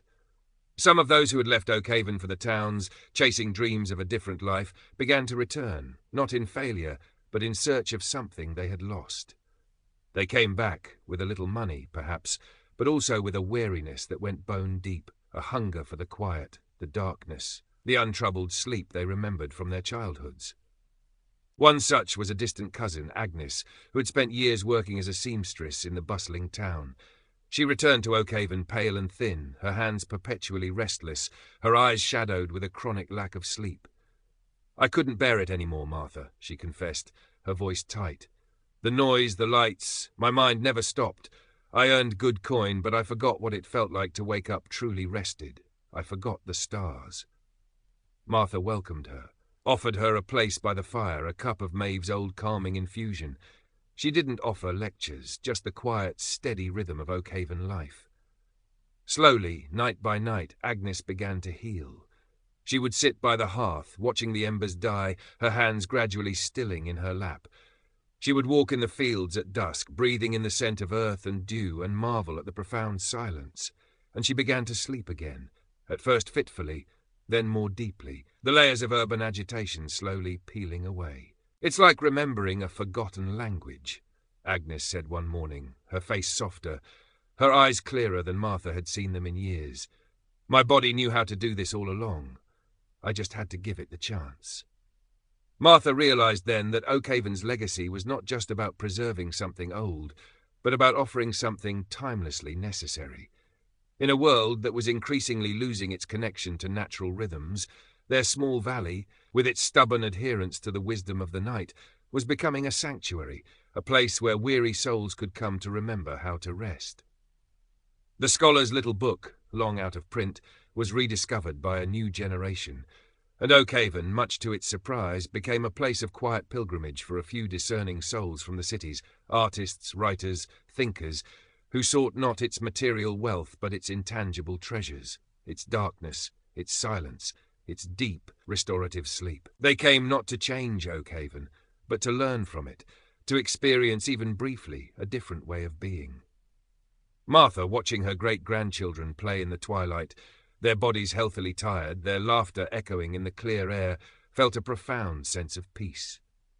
Alara's legacy was secure, not because Oakhaven had resisted change, but because it had held fast to something essential, something that the changing world, in its relentless pursuit of progress, was beginning to realize it desperately needed. The peasant's perfect sleep, born of hardship and nurtured by wisdom, was no longer just a memory, but a quiet beacon, a testament to the enduring power of living in harmony with the ancient, sacred rhythms of the night. The fire in Alara's hearth had never truly gone out. Its warmth and light continued to guide those who sought the path back to true rest. The passing decades saw Oakhaven become less of an isolated valley and more of a curiosity, a gentle anomaly in a rapidly modernizing England. The iron roads did indeed come closer, and the horseless carriages became a common if still somewhat startling sight on the main thoroughfare a few miles distant. The glow of the nearby town was a constant smudge on the night horizon, a permanent reminder of the world beyond their fields. Yet within Oakhaven itself, the core rhythms persisted, albeit with adaptations. The fulling mill, now powered by a noisy, smoking engine rather than the river's steady flow, was a source of employment for some, but its hours were still, by unspoken agreement and hard-won tradition, more humane than those in the factories of the larger towns. The villagers who worked there often spoke of the relief of returning to the relative quiet and darkness of their own cottages at the end of a shift. Martha's son, Will, became the unofficial custodian of Oakhaven's sleep heritage, as the visiting scholars sometimes called it. He was a farmer, like his ancestors, his hands calloused, his face weathered by sun and wind, but he also possessed a keen mind and a deep appreciation for the stories of Alara and Thomas. He understood that their legacy was not about resisting all change, but about making conscious choices, about ensuring that new ways did not entirely obliterate the wisdom of the old. He noticed that the quality of the straw in their beds mattered, that the scent of wood smoke from an open hearth was more conducive to rest than the dry, sterile heat from the new iron stoves some were beginning to install. He encouraged the planting of herbs known for their calming properties, lavender, chamomile, hops, not just for remedies, but for their gentle presence in the gardens and cottages. These were small things, perhaps, but they contributed to an atmosphere, an environment that invited slumber. The dorveille, the segmented sleep pattern, was less common now, even in Oakhaven. The pressures of a more interconnected world, the subtle anxieties that seeped in even to their quiet valley, tended to consolidate sleep into a single, sometimes fragile block. But the memory of it, the understanding that a natural waking in the night was not a sign of failure but a part of an ancient rhythm, persisted. And those who did experience it, like Will himself sometimes, knew to greet it not with frustration but with quiet acceptance, using the time for reflection or simply for listening to the heartbeat of the sleeping world. One summer, a young doctor from London, a specialist in the new science of nervous disorders, came to Oakhaven. He had read the old scholar's book and was intrigued. He saw in the city so much insomnia, so much anxiety, so many lives frayed by the relentless pace and the constant assault of stimuli. He came to Oakhaven expecting to find a quaint backward community, perhaps. Instead, he found a quiet resilience, a deep-seated contentment that seemed to elude his city patients despite all their comforts and conveniences. He observed the villagers at their labour, the easy rhythm of their movements, the way they paused for rest, the unhurried pace of their evenings. He noted the profound darkness of their nights, broken only by the moon and stars, a stark contrast to the perpetual twilight of London.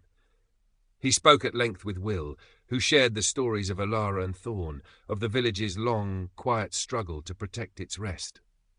"We are not against new things, Doctor," Will explained, his gaze steady, "but we try to choose wisely. We try to remember that the body has its own laws, its own needs. And one of its deepest needs is for the night to be the night, a time for stillness, for darkness, for the soul to mend." The doctor, accustomed to treating sleeplessness with tonics and sedatives, was struck by this simple, profound wisdom. He began to understand that the nervous disorders he saw so often might not be inherent failings of his patients, but rather the inevitable consequence of lives lived in profound disharmony with their own natural rhythms, in environments that actively warred against the body's need for true rest. He left Oakhaven not with new medicines, but with a new perspective. He began to speak to his patients not just about their symptoms, but about their lives, about the quality of their light, the nature of their work, the presence or absence of true quiet and darkness in their nights. He began to prescribe not just pills, but changes in habit, a conscious cultivation of environments more conducive to sleep, drawing on the simple, timeless wisdom he had witnessed in Oakhaven. Will, watching the doctor depart, felt a sense of quiet satisfaction. Alara's legacy was rippling outwards in small, unexpected ways. Oakhaven, by simply holding fast to what it knew to be true, was offering a quiet counter-narrative to a world increasingly sick with speed and sleeplessness. The seasons continued to turn. The great oak on the village green, a sapling in Alara's time, now spread its mighty branches over a new generation of Oakhaven children. They played beneath its shade, their laughter echoing in the clear air, their bodies healthily tired from their games and chores. And when dusk fell and the lights in their cottages cast a soft glow, they would gather by the hearth, listening to the old stories, the tales of ancestors who understood the profound healing magic of a good night's sleep. And when dusk fell and the lights in their cottages cast a soft glow, they would gather by the hearth, listening to the old stories, the tales of ancestors who understood the profound healing magic of a good. The world would continue to change, of course. New challenges would arise. New pressures would test Oakhaven's resilience. But the core wisdom, the understanding that true well-being was rooted in a life lived in harmony with natural rhythms, in the sacred embrace of the night, this, Will knew, would endure. It was Oakhaven's gift, its quiet strength, a legacy of perfect peasant sleep passed down through the ages, a timeless truth whispered on the breath of every peaceful, sleeping soul in the valley. The 20th century arrived, not with a bang in Oakhaven, but with a series of subtle shifts, like the slow turning of a page in a very old book. The distant town grew into a small city, and its influence became harder to ignore.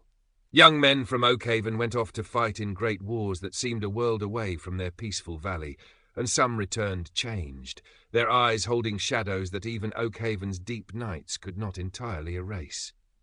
Electricity, long a rumour, finally reached the valley, snaking its way along new poles. At first, only a few of the more prosperous farmhouses adopted it, but gradually the soft, flickering glow of oil lamps and candles began to be replaced by the harsher, steadier glare of electric bulbs. Will, now an old man himself, his hands gnarled like the roots of the ancient oak, watched this development with a familiar mixture of acceptance and quiet concern. He remembered Martha, his grandmother, speaking of the before times, of nights so dark that the stars seemed close enough to touch. That profound, unbroken darkness was now a memory even for him. Yet he also saw that his own grandchildren, while accustomed to electric light, still instinctively sought the dimness of the hearth as bedtime approached. The old rhythms, though overlaid with new technologies, had a stubborn persistence. The biggest change came with the arrival of the talking boxes, radios, and later the picture boxes, televisions, that brought the clamour and anxieties of the wider world directly into their quiet cottages. Suddenly, the evenings were no longer solely for winding down, for storytelling, for the quiet companionship of family. They were filled with disembodied voices, with flickering images of distant events, of conflicts and advertisements and entertainments that had little to do with the soil under their feet or the turning of their seasons. Will noticed the change in people's sleep. It was subtle at first, a slight increase in restlessness, a few more complaints of not feeling properly rested. The sharp, clean exhaustion that came from a day in the fields was now often overlaid with a mental fatigue, a jangle of nerves from the evening's stimulation. The sacred dorveille, that peaceful waking in the night, became rarer still, often replaced by a troubled half-wakefulness, the mind still churning with the day's news or the previous night's flickering images. He didn't condemn these new things. He understood their allure, their power to connect and inform. But he also saw their cost. He would often sit on his porch as dusk fell, deliberately not turning on the electric light or the talking box, simply watching the sky deepen, listening to the crickets and the distant owl, consciously cultivating the stillness that had once been an effortless gift. His grandchildren sometimes found him there, and they would sit with him in the gathering dark, a comfortable silence between them, and he would tell them stories of Alara, of Thomas, of how Oakhaven had always strived to find a balance. His grandchildren sometimes found him there, and they would sit with him in the gathering dark, a comfortable silence between them, and he would tell them stories of Alara, of Thomas, of how Oakhaven had always strived to find a Carl. The world offers many new tunes, he would say, his voice raspy with age. Some are lively and exciting, but we must not forget the old songs, the quiet ones that our bodies have always known, the song of the sun, the song of the moon, the song of the resting earth. If we stop listening to those, we lose our way. One of his granddaughters, young Sarah, who had a keen interest in the old ways and had read the scholar's book about Oakhaven, decided to try an experiment. For a week, she lived as her ancestors might have, rising with the sun, working in her garden, eating her main meal at midday, and as dusk fell, allowing only the light of a single candle in her small cottage. She eschewed the radio and the television. The first few nights were difficult. Her mind, accustomed to the evening's stimulation, felt restless, bored. She missed the voices, the images, but by the third night, something began to shift. She found herself growing naturally sleepy as the candle burned low. She fell asleep more quickly, and her sleep felt deeper, more profound. She even experienced the dorveille, waking in the deep night with a sense of calm clarity she hadn't known before, then easily drifting back into a sound second sleep. She woke in the mornings feeling not just rested, but truly renewed, her mind clear, her body alive. It was different, grandfather, she told Will, her eyes shining. Harder in some ways to be without the usual comforts, but the sleep, it was like Alara's stories. It was real. Will smiled, a deep, knowing smile. The body remembers, child, even when the mind forgets. Sarah's small experiment caused a ripple in Oakhaven. Others, intrigued, tried it themselves, perhaps not for a full week, but for a night or two. They rediscovered the profound peace of a truly dark and quiet night, the deep satisfaction of sleep earned through physical effort and unburdened by artificial stimuli. It wasn't a rejection of the modern world, but a conscious choice to step back periodically into an older rhythm, to reclaim a piece of their ancestral wisdom. Oakhaven, even in an age of unprecedented technological change, managed to hold on to a thread of its ancient understanding. It became known, in a small, quiet way, as a place where people still valued the night, where the rhythms of nature were still, in some measure, respected. It was not, by any means, the untouched valley of Alara's youth. The modern world was undeniably present. But beneath the surface, the legacy of the peasant's perfect sleep, the understanding that true rest was a sacred and essential part of a well-lived life, continued to flow, a quiet, life-giving stream in an increasingly arid and restless landscape. Will knew, as he sat in the twilight of his own life, that this stream, though sometimes diminished, would never entirely run dry. The need for true rest was too fundamental, too deeply woven into the fabric of being. And Oakhaven, in its own humble way, would always be a place where that need was remembered and honoured. The 21st century dawned, and Oakhaven, while still retaining its rural charm and many of its old stone cottages, was undeniably part of the modern world. Cars replaced carts on the lanes, computers flickered in homes where once only firelight danced, and the ubiquitous glow of mobile phone screens became a common sight, even under the ancient oak on the village green. The hum of the distant city was louder now, its lights a more prominent stain on the night sky. Sarah, Will's granddaughter, was now a woman in her middle years, a teacher in the small village school. She had inherited her grandfather's quiet wisdom and his deep love for Oakhaven's history. She saw the children in her care, bright and eager, but also often tired, their young minds overstimulated by a constant barrage of information and entertainment from their myriad devices. She saw the adults, her friends and neighbours, juggling the demands of modern life, their sleep often sacrificed to deadlines, to social media, to the endless pursuit of more. The perfect peasant sleep of Alara's time seemed like a distant, almost mythical concept, a relic of a world so different from their own as to be almost unimaginable. Yet Sarah knew that the fundamental human need for that kind of deep, restorative rest had not changed. If anything, in this hyper-connected, perpetually on world, it was more critical than ever. She incorporated Oakhaven's stories into her lessons, not as dry history, but as living parables. She told the children about Ilara's courage, about Thomas's thoughtful negotiations, about Will's quiet experiment. She spoke of the importance of natural light, of physical activity, of creating a peaceful space for sleep, free from the glowing screens and insistent notifications that colonized their nights. She helped organize dark sky nights in Oakhaven, where, for one evening a month, the villagers were encouraged to turn off unnecessary outdoor lights and dim their indoor ones, to step outside and simply look at the stars, to remember the profound beauty and peace of a truly dark night. At first, it was a novelty, but gradually it became a cherished tradition, a small act of collective rebellion against the tyranny of perpetual illumination. One year, a group of sleep researchers, armed with sophisticated monitoring equipment, came to Oakhaven. They had read the old scholar's book and the more recent articles that had occasionally appeared, referencing the village's unique sleep culture. They were studying the effects of modern lifestyles on sleep patterns and were intrigued by this community that still, in some ways, seemed to honor the night.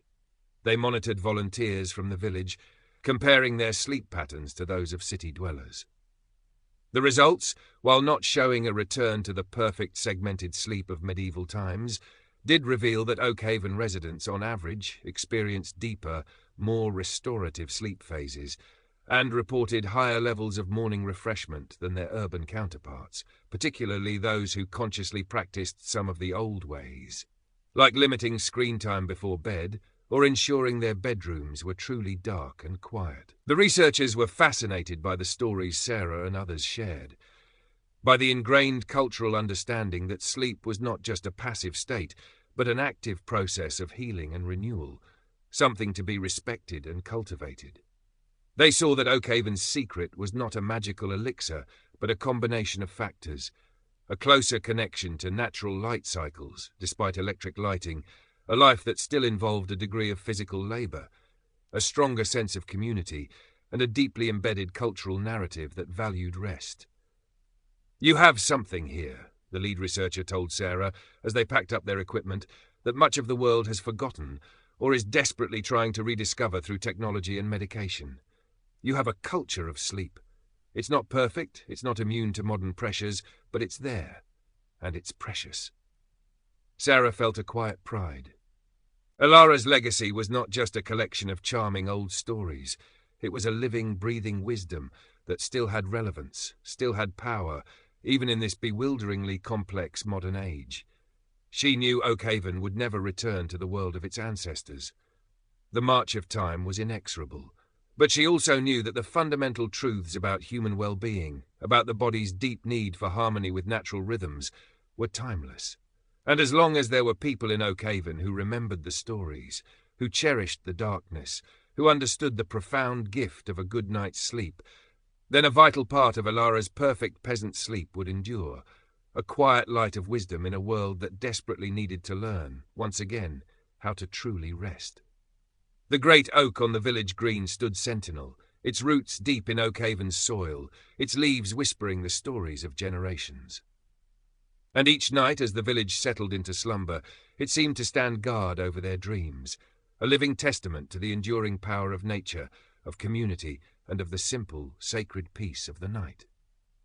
The fire in Alara's hearth, though long extinguished, had ignited a flame in the heart of Oakhaven that continued to burn, a soft, steady glow against the encroaching darkness of a restless world. The research conducted in Oakhaven, small and localized as it was, began to attract a modest amount of attention in niche academic circles and among wellness advocates. Articles were written, not sensationalizing Oakhaven as a perfectly preserved relic, but highlighting it as a community that had, through a combination of historical circumstance and conscious effort, retained a healthier relationship with sleep than many more advanced societies. This newfound attention brought a new kind of visitor to Oakhaven. Not just curious scholars or artists, but individuals struggling with the chronic sleeplessness and anxiety that plagued modern urban life. They came seeking not a quick fix, but an immersion in a different rhythm, a chance to disconnect from the relentless demands of their hyper-stimulated lives, and perhaps to relearn the forgotten art of true rest. Sarah, along with a few other villagers like young Dr. Alistair Finch, a descendant of that first London doctor who had been so impressed by Oakhaven and had eventually retired there, found themselves acting as informal guides. They didn't offer structured sleep retreats or commercialized wellness programs. Instead, they simply shared Oakhaven's way of life. They encouraged visitors to participate in garden work, to walk the ancient footpaths, to sit by the fire in the evenings and listen to stories rather than stare at screens. And, most importantly, to embrace the profound darkness and quiet of the Oakhaven night. The results were often remarkable. People who had spent years battling insomnia, relying on medication to get even a few hours of fitful rest, found themselves after a week or two in Oakhaven falling asleep naturally, their slumber deeper and more refreshing than they had thought possible. It wasn't magic. It was simply the body responding to an environment that honored its fundamental needs. Physical exertion during the day, a winding down period in the evening, minimal artificial light, and a quiet, dark space for sleep. One such visitor was a high-powered executive named Eleanor, who arrived in Oakhaven a bundle of frayed nerves, her face pale, her eyes ringed with the dark circles of chronic sleep deprivation. Her life in the city was a relentless cycle of deadlines, meetings, and constant digital connectivity. Sleep was something she fought for and usually lost. She was skeptical at first, finding Oakhaven's quiet unnerving, its pace maddeningly slow. She missed her phone, her emails, the constant hum of the city. But Sarah gently encouraged her to persist. Eleanor helped in Sarah's garden, her manicured hands initially clumsy with the soil. She walked the lanes, her city shoes ill-suited to the uneven ground. She sat by the hearth in the evenings, initially fidgeting, but gradually, lulled by the firelight and the murmur of conversation, she began to relax. The first few nights she barely slept, her mind still racing. But then, slowly, something began to shift. On the fourth night, she fell into a deep, dreamless slumber that lasted for hours. She woke feeling a sense of refreshment she hadn't experienced in years. The Dorvée even visited her, a strange, peaceful waking in the dead of night, where instead of anxiety she felt only a profound calm, listening to the sounds of the sleeping village. "I don't understand it," she told Sarah, tears welling in her eyes. "No pills, no special techniques, just this place, just stopping." "Your body understands, Eleanor," Sarah said gently. "It's been waiting for you to listen." Eleanor's story and others like it reinforced Oakhaven's quiet conviction. They were not Luddites, rejecting progress. They were simply custodians of an ancient wisdom, a wisdom that the modern world, in its relentless pursuit of more, was beginning to realize it had dangerously neglected. The village itself was changing, of course. The younger generation, while respectful of tradition, was fully engaged with the wider world. They used computers, they travelled, they brought new ideas back to the valley. But the core understanding, the legacy of Ilara remained. It was now less about a specific set of practices, like rigidly adhering to segmented sleep, and more about an underlying philosophy, the importance of balance, of rhythm, of honouring the body's need for darkness, quiet, and true rest. They learned to integrate new technologies more mindfully. They established screen-free times in their homes, particularly in the evenings. They continued their dark sky nights, which became popular even with visitors. The village school incorporated lessons on sleep hygiene that drew directly from Oakhaven's ancestral wisdom, teaching children not just the science of sleep, but the art of it. Oakhaven never became a famous tourist destination. Its residents were too protective of their tranquility for that. But it remained a quiet beacon, a place where the ancient rhythms of work and rest, of day and night, were still honoured, a living testament to the enduring wisdom of the peasant's perfect sleep. Sarah, watching her own grandchildren grow, knew that Ilara's legacy was not just in the past, but in the ongoing, ever-evolving story of a community that chose, again and again, to listen to the quiet whispers of the night. As the years flowed into a new millennium, Oakhaven found itself in an unexpected position. The slow living movement, a quiet rebellion against the frenetic pace of modern life, began to gain traction globally, and suddenly, Oakhaven's long-held traditions didn't seem so anachronistic. They seemed, in fact, remarkably prescient. The village became a case study, a point of reference for those seeking a more balanced, sustainable way of life. The descendants of Ilara, still rooted in the valley, watched these developments with a mixture of quiet amusement and profound gratitude. Their ancestors' struggles, their simple wisdom, were now being validated by a world that had, for so long, seemed to be heading in the opposite direction. Young Leo, Sarah's great-grandson, a thoughtful young man with a passion for both Oakhaven's history and the new ecological sciences, found himself at the forefront of this new chapter. He worked with agricultural researchers who came to study Oakhaven's traditional farming methods, which, while less efficient by industrial standards, were proving to be more sustainable and gentler on the land. They also studied the impact of the village's lifestyle on its residents' overall well-being, consistently finding lower stress levels and better sleep quality compared to control groups. Leo helped establish a small Oakhaven study centre, a place where visitors, not tourists, but genuine seekers, could come for short periods to learn about the village's history, its connection to natural rhythms, and its practical approaches to fostering rest and well-being. It wasn't about turning Oakhaven into a theme park of the past, but about sharing its living wisdom in a respectful and sustainable way. The centre hosted workshops on traditional crafts, on gardening by the moon, on herbal remedies for sleeplessness, and, most importantly, on the art of winding down, the conscious cultivation of a peaceful transition from the activity of the day to the stillness of the night. They emphasized the importance of natural darkness, the calming influence of firelight, and the benefits of disconnecting from digital stimuli in the hours before bed.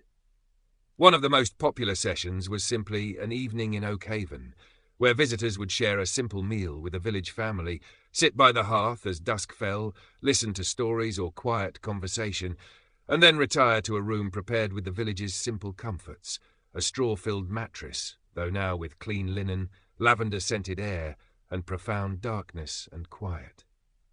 For many, it was a revelation, a reminder of a sensory richness and a depth of peace they had forgotten existed.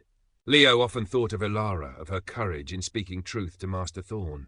He realized that her fight had not just been for Oakhaven, but for a fundamental human right, the right to rest, to renew, to live in harmony with one's own nature. In a world now grappling with an epidemic of stress, burnout, and sleep disorders, Ilara's story and Oakhaven's enduring legacy offered a powerful message of hope and a practical path towards healing. The village itself, of course, was not immune to the pressures of the 21st century. The young people were connected to the global web, they travelled, they pursued diverse careers, but many chose to remain in Oakhaven or to return after experiencing the wider world, drawn back by its unique quality of life, by the deep sense of belonging and the unparalleled peace of its nights. They brought new skills and perspectives, enriching the village, but they also carried within them the ingrained wisdom of their ancestors. The perfect peasant sleep of medieval times, with its unbroken darkness and profound physical exhaustion, might have been a product of a specific, harsh environment. But the principles underlying it, alignment with natural rhythms, the balance of exertion and rest, the cultivation of inner stillness, the importance of community and connection, these, Oakhaven proved, were timeless. As Leo stood one evening on the hill overlooking the valley, watching the lights of the cottages begin to dim one by one, a profound sense of peace settled over him. The air was cool and clean, smelling of damp earth and wood smoke. The stars, though somewhat diminished by the distant city glow, still blazed with a fierce beauty in the Oakhaven sky. He knew that the work of protecting this legacy, of keeping alive the wisdom of Alara, was never truly done. Each generation would face its own challenges, its own master thorns, in different guises. But he also knew that the deep human need for true rest, for connection, for a life lived in harmony with the earth, would always endure. And Oakhaven, in its quiet, steadfast way, would continue to be a sanctuary, a reminder, a living testament to the enduring power of a good night's sleep and the profound wisdom of a life lived in gentle rhythm with the ancient, sacred pulse of the world. The fire in Alara's hearth had long since turned to ash, but the light of her wisdom, passed down through generations, still burned brightly in the heart of Oakhaven, a beacon for a restless world. The Oakhaven Study Centre, under Leo's thoughtful guidance, flourished in a quiet, unassuming way.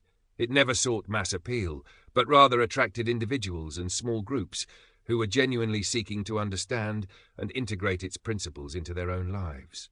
Word spread not through aggressive marketing, but through the heartfelt testimonials of those who had found solace and renewal within the valley. They came from all walks of life. Stressed executives like Eleanor had been, burnt-out healthcare workers, artists seeking to rekindle their creativity, families wanting to disconnect from the digital deluge and reconnect with each other and with nature. Oakhaven offered them no quick fixes, no miracle cures, only an invitation to slow down, to listen, to re-engage their senses with the natural world, and to rediscover the profound healing power of genuine rest. The villagers themselves became informal teachers, sharing their skills, their stories, and their ingrained understanding of life lived in rhythm. They showed visitors how to tend a garden, how to bake bread in a wood-fired oven, how to identify medicinal herbs, how to simply sit in comfortable silence by a fire. They shared the tales of Alara and Thorn, not as quaint folklore, but as parables about the timeless struggle between exploitative demands and the body's intrinsic needs. One of the most impactful experiences for many visitors was simply the Oakhaven night. Accustomed to the perpetual twilight of cities, to the constant hum of traffic and the glow of screens, they were often initially unnerved by the valley's profound darkness and deep quiet. Some found it hard to sleep at first, their urban-conditioned minds struggling to adjust. But gradually, as their bodies began to shed layers of accumulated stress, and their senses reattuned to the subtle sounds and scents of the natural night, the hoot of an owl, the rustle of leaves, the scent of damp earth, they would find themselves succumbing to a quality of sleep they hadn't known since childhood, if ever. They would wake in the dorveille, that still, liminal hour, not with the familiar jolt of urban anxiety, but with a sense of peaceful clarity, their minds surprisingly calm and receptive. They would watch the first faint light of dawn creep over the hills, listen to the chorus of awakening birds, and feel a sense of connection to the world that had been lost in their hurried, brightly lit lives. It's as if a part of me I didn't even know was missing has come home. One visitor, a psychiatrist from a bustling metropolis, confessed to Leo, "I came here to study your methods, but I think Oakhaven has studied me. It has reminded me of what it truly means to be human, to be an animal that needs the night, that needs the dark, that needs to rest." Leo understood. He had seen it many times. Oakhaven's gift was not a set of techniques, but an environment, a culture, a lived philosophy that allowed the body's innate wisdom to reassert itself. Of course, Oakhaven was not without its own internal challenges. The younger generation, while valuing their heritage, also yearned for the opportunities and experiences of the wider world. Some left as they always had, and some returned, bringing with them new perspectives that sometimes clashed with traditional ways. The balance was always a delicate one, requiring constant negotiation, communication, and a shared commitment to the core values that defined their community. The pressure for development, though managed, never entirely disappeared. There were always new schemes proposed, new efficiencies suggested that threatened to erode the valley's tranquility. But Oakhaven had learned from its history. It had learned the art of quiet resistance, of thoughtful compromise, of saying no, not out of fear of the new, but out of a deep understanding of what was truly valuable and worth preserving. The story of Alara became more than just a local legend. It became a kind of founding myth for Oakhaven's unique identity in the modern world. It was a reminder that even the humblest individual, armed with truth and quiet courage, could make a difference, could defend the sacred spaces of life against encroachment. As Leo grew older, his own children taking up the mantle of Oakhaven's stewardship, he often found himself walking the lanes at dusk, just as his grandfather Will had done. He would watch the lights in the cottages, softer now, more mindful than the harsh glare of the world beyond. He would listen to the familiar sounds of the evening, a distant dog barking, the murmur of conversation, the first tentative notes of a cricket's song. He knew that Oakhaven was not a perfect idyll, frozen in time. It was a living, breathing community, grappling with the complexities of the modern age, just like everywhere else. But it possessed a rare and precious inheritance, a deep, instinctual and culturally reinforced understanding of the vital importance of rest, of rhythm, of living in harmony with the natural world. The perfect peasant sleep of Alara's time might have been a specific manifestation born of a particular era, but its essence, the profound, restorative peace that comes from a life lived in balance, a body honoured and a night embraced, that essence, Leo knew, was timeless. And Oakhaven, in its own quiet, enduring way, would continue to be a guardian of that flame, a small, steady light in a world that was slowly, painstakingly, beginning to remember the ancient, sacred wisdom of the night. The legacy was not static. It was a continuous act of remembering, of choosing, of living. The global conversation around well-being, mental health, and sustainable living continued to evolve, and Oakhaven, unexpectedly, found its quiet wisdom increasingly sought after. Documentaries were filmed, not sensationalist exposés, but thoughtful explorations of a community that had managed to retain a sense of balance in a world seemingly tipped off its axis. Academics wrote papers, artists found inspiration, and individuals weary of the relentless demands of modern life continued to make their way to the valley, not for a cure, but for a reminder of what true rest felt like. Leo's daughter, Alara, named, of course, for her distant ancestor, took over the stewardship of the study centre. She had her great-great-grandmother's observant eyes and her father's thoughtful pragmatism. She understood that Oakhaven's role was not to be a museum of the past, but a living laboratory, a place where ancient wisdom could inform modern challenges. She initiated programs that connected Oakhaven's elders with young people from urban areas, fostering intergenerational dialogue about work, rest, and the meaning of a well-lived life. She encouraged local artisans to share their traditional crafts, not just as hobbies, but as forms of mindful activity that engaged the hands and quieted the mind, often leading to a more restful state. The centre also began to explore the ecological aspects of Oakhaven's traditional practices, demonstrating how a life lived in closer harmony with natural cycles was not only beneficial for human well-being, but also for the health of the planet. The concept of the dorvée, once a nearly forgotten historical curiosity, even began to experience a small resurgence in niche wellness circles, partly due to Oakhaven's influence.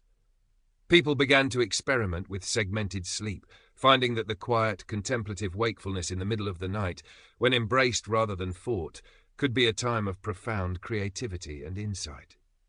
Oakhaven itself was not immune to the stresses of the age. Climate change brought more unpredictable weather patterns, challenging their traditional agricultural rhythms. Economic pressures from the outside world were a constant factor. But the community's ingrained resilience, its strong social fabric, and its deep understanding of the importance of collective well-being helped them navigate these challenges with a grace and fortitude that many more advanced societies struggled to find. They learned to adapt, to innovate, but always with a mindful consideration of the potential impact on their core values, their connection to the land, their commitment to community, and their profound respect for the restorative power of the night. They might adopt new, more sustainable farming techniques or explore small-scale renewable energy sources, but always with an eye to preserving the tranquility and natural beauty of their valley. The story of the original Alara, the peasant girl who had dared to speak truth to power in defense of her village's rest, remained central to Oakhaven's identity. It was a story that reminded them that true strength often lay not in aggression or dominance, but in quiet courage, in unwavering integrity, and in the deep wisdom of listening to the body and the earth. Young Alara, standing on the same hill where her father Leo had stood, where her grandfather Will had contemplated the changing world, looked out over Oakhaven as twilight painted the sky in hues of violet and rose. The lights in the cottages were beginning to appear, soft and welcoming. The distant hum of the city was a faint, almost negligible whisper on the breeze. The stars in Oakhaven's carefully protected dark sky were beginning to prick through the velvet. She felt a profound sense of gratitude and a deep sense of responsibility. The legacy of the peasant's perfect sleep, that ancient, hard-won wisdom, was now in her hands, in the hands of her generation. It was a precious, fragile thing, easily lost in the clamour and glare of the modern world. But it was also incredibly powerful, a timeless truth that resonated more deeply than ever in an age starved for genuine rest and authentic connection.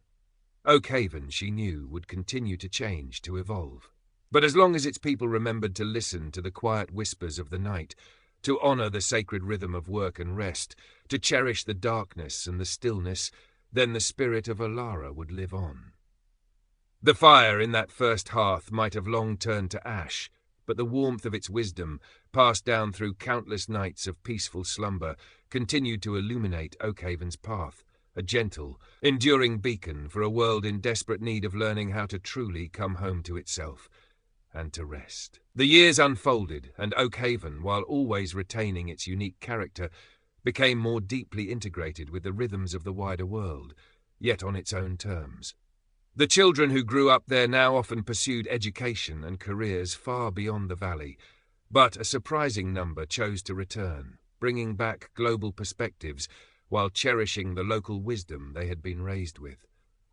They became doctors who understood the importance of rest, engineers who designed with an eye for natural harmony, artists whose work was imbued with the quiet spirit of the valley. Alara the Younger, now a respected elder herself, saw Oakhaven not as a static ideal, but as a dynamic process of adaptation and remembrance. The challenge, as always, was to embrace the new without losing the essential. The internet connected Oakhaven to the world, but villagers still valued face-to-face conversation by the hearth. Modern medicine was available, but the knowledge of herbal remedies and the importance of preventative rest were not discarded. The Oakhaven Study Centre evolved. It began to host dialogues between scientists studying the neurobiology of sleep and traditional healers who understood its spiritual dimensions. It became a place where cutting-edge research and ancient wisdom could meet, not in conflict, but in a shared quest to understand the profound mystery and necessity of human rest. They found common ground in the importance of circadian rhythms, the detrimental effects of blue light at night, the restorative power of deep sleep stages, things Alara's ancestors had known instinctively through lived experience. The dark sky nights became an annual festival, drawing visitors who came not for revelry, but for the shared experience of profound darkness and the awe-inspiring spectacle of an unpolluted starry sky. It was a quiet celebration, a collective act of reclaiming the night from the encroachment of artificial light. One of the most enduring legacies of Oakhaven was its impact on individuals. People like Eleanor, the stressed executive, would often return, not for a cure, but for a recalibration. a chance to immerse themselves once more in Oakhaven's rhythms and carry a piece of its peace back into their busy lives. They became ambassadors for a different way of living, advocating for more humane work cultures, for urban design that respected natural light cycles, for a conscious disconnection from the relentless demands of technology. Agnes, the seamstress who had returned burnt out from the city, became one of Oakhaven's most beloved storytellers, her voice weaving tales of the old ways with a deep understanding of the modern anxieties from which she had escaped. She helped others who came to Oakhaven seeking solace, her own journey, a testament to the valley's healing power. The story of the first Elara, the peasant girl, was now told not just in Oakhaven, but in small pockets around the world, carried by those who had been touched by the valley's spirit. It resonated with people who felt overwhelmed by the pace of modern life, who yearned for a deeper connection to themselves and to the natural world. It became a symbol of quiet resistance, of the enduring power of simple truths in a complex age. As Elara the Younger walked through Oakhaven on a crisp autumn evening, the scent of wood smoke sweet in the air, she passed cottages where families were gathered, their day's work done. She saw the soft glow of lights, dimmer now, more mindful than in generations past. She heard the murmur of conversation, the occasional song, the comfortable silence of shared presence.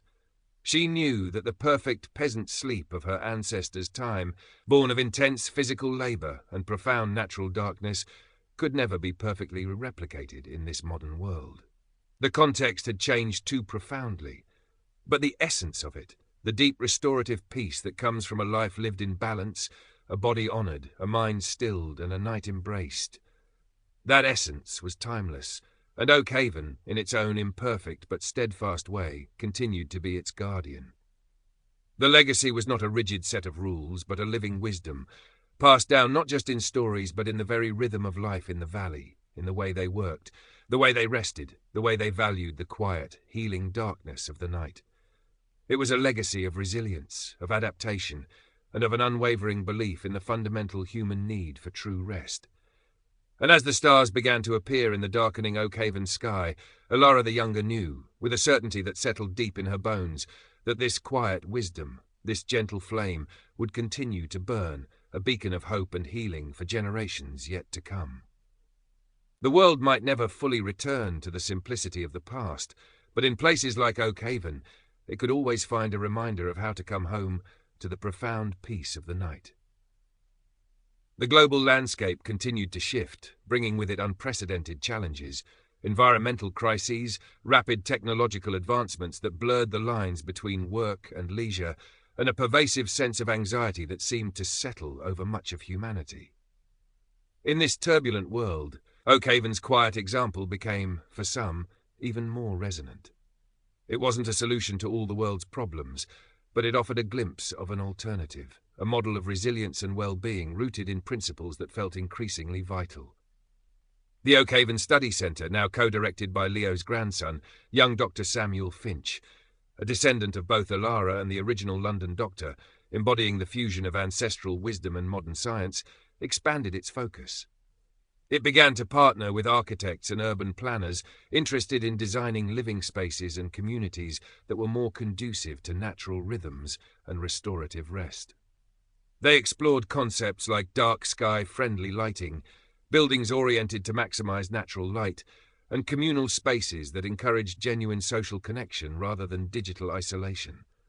Oakhaven itself became a living laboratory for some of these ideas, carefully integrating small, sustainable innovations that enhanced well-being without disrupting the valley's essential character. They experimented with community gardens that provided not just food but also a shared, grounding activity. They established quiet zones and device-free periods in communal spaces, fostering an atmosphere of mindful presence. The annual Dark Sky Festival grew in renown, not as a boisterous celebration, but as a contemplative gathering. People came from all over the world to experience the profound beauty of Oakhaven's starlit nights, to participate in workshops on astronomy, nocturnal nature, and the art of deep listening. It was a pilgrimage for those starved of true darkness and silence. Samuel Finch, a physician specializing in preventative medicine and integrative health, often found himself reflecting on the journey of his ancestors. From Alara, the peasant girl whose body knew instinctively the rhythms of perfect sleep, to the London doctor who had come seeking answers to urban malaise, to his own work bridging traditional wisdom with modern science.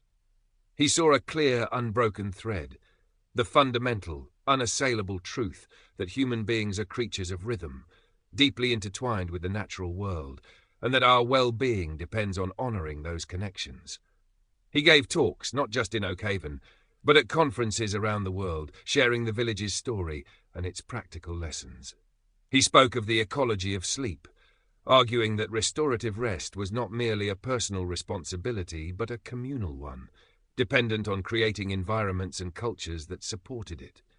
He cited Oakhaven not as a romanticized ideal to be replicated wholesale, but as a source of inspiration, a testament to the possibility of living differently. The challenges for Oakhaven itself remained. The allure of the fast-paced global culture was ever present, particularly for its youth. The economic pressures of maintaining a small agrarian-based community in a globalized world were significant. But the village had developed a strong sense of its own value, its own unique contribution. It had learned that its slowness, its quietness, its darkness were not deficiencies but profound strengths in an increasingly depleted world. The story of the first Alara, passed down through countless tellings, continued to be its anchor. Her simple courage, her intuitive understanding of the body's needs, her quiet defense of the night's sanctity, these became archetypal for Oakhaven. Every time a villager chose to turn off a screen and sit by the fire, every time they opted for a walk in the woods over a virtual escape, every time they prioritized a full night's rest over one more hour of work or entertainment, they were, in their own small way, echoing Alara's stand. As Samuel watched his own children playing under the ancient oak, their laughter clear and unburdened, he felt a deep connection to all the generations of Oakhaven that had come before. He knew that the perfect peasant sleep was more than just a historical phenomenon. It was a metaphor for a way of life, a state of being in which body, mind, and spirit were in harmony with the natural world. Oakhaven would never be entirely shielded from the storms of the wider world. But it had deep roots, nourished by centuries of lived wisdom. It had learned to bend without breaking, to adapt without surrendering its essence. And as long as the fire of that ancestral understanding was tended, as long as the stories were told, and as long as the villagers continued to cherish the profound healing gift of the night, Oakhaven would remain a quiet, resilient beacon, a testament to the enduring power of rest, and a gentle reminder to a restless world that sometimes the greatest progress lies in rediscovering the simplest truths. The legacy was safe, not because it was locked away, but because it was lived, breathed, and dreamt, night after peaceful night, in the heart of the valley. The world continued its breathless sprint, innovations tumbling one after another, the digital realm expanding to encompass nearly every facet of human existence. Yet, paradoxically, as the global pace quickened, the appreciation for places like Oakhaven deepened. It was no longer seen merely as a quaint anomaly, but as a vital counterpoint, a sanctuary of sanity in an increasingly frenetic age. The wisdom that had once been dismissed as old-fashioned was now being recognized as essential. The Oakhaven Study Centre, under Samuel Finch's leadership and with the active participation of many villagers, became a small but influential hub for research and education on sustainable well-being.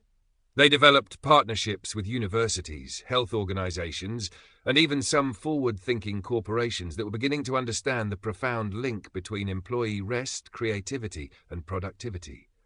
Oakhaven wasn't offering a return to a medieval past, but a framework for integrating ancient wisdom into contemporary life. They explored practical applications, how to design workplaces that respected circadian rhythms, how to create educational environments that didn't chronically deprive children of sleep, how to foster community initiatives that supported mental health through connection with nature and each other. They explored practical applications, how to design workplaces that respected circadian rhythms, how to create educational environments that didn't chronically deprive children of sleep, how to foster community initiatives. The principles were drawn directly from Oakhaven's lived experience: the importance of natural light exposure during the day, the need for a period of winding down. In the evening, the sanctity of a dark and quiet sleep environment, and the value of physical activity and meaningful social connection. The annual Dark Sky Festival evolved into a broader rhythm of life gathering, attracting people from diverse backgrounds who shared a common yearning for a more balanced and restorative existence.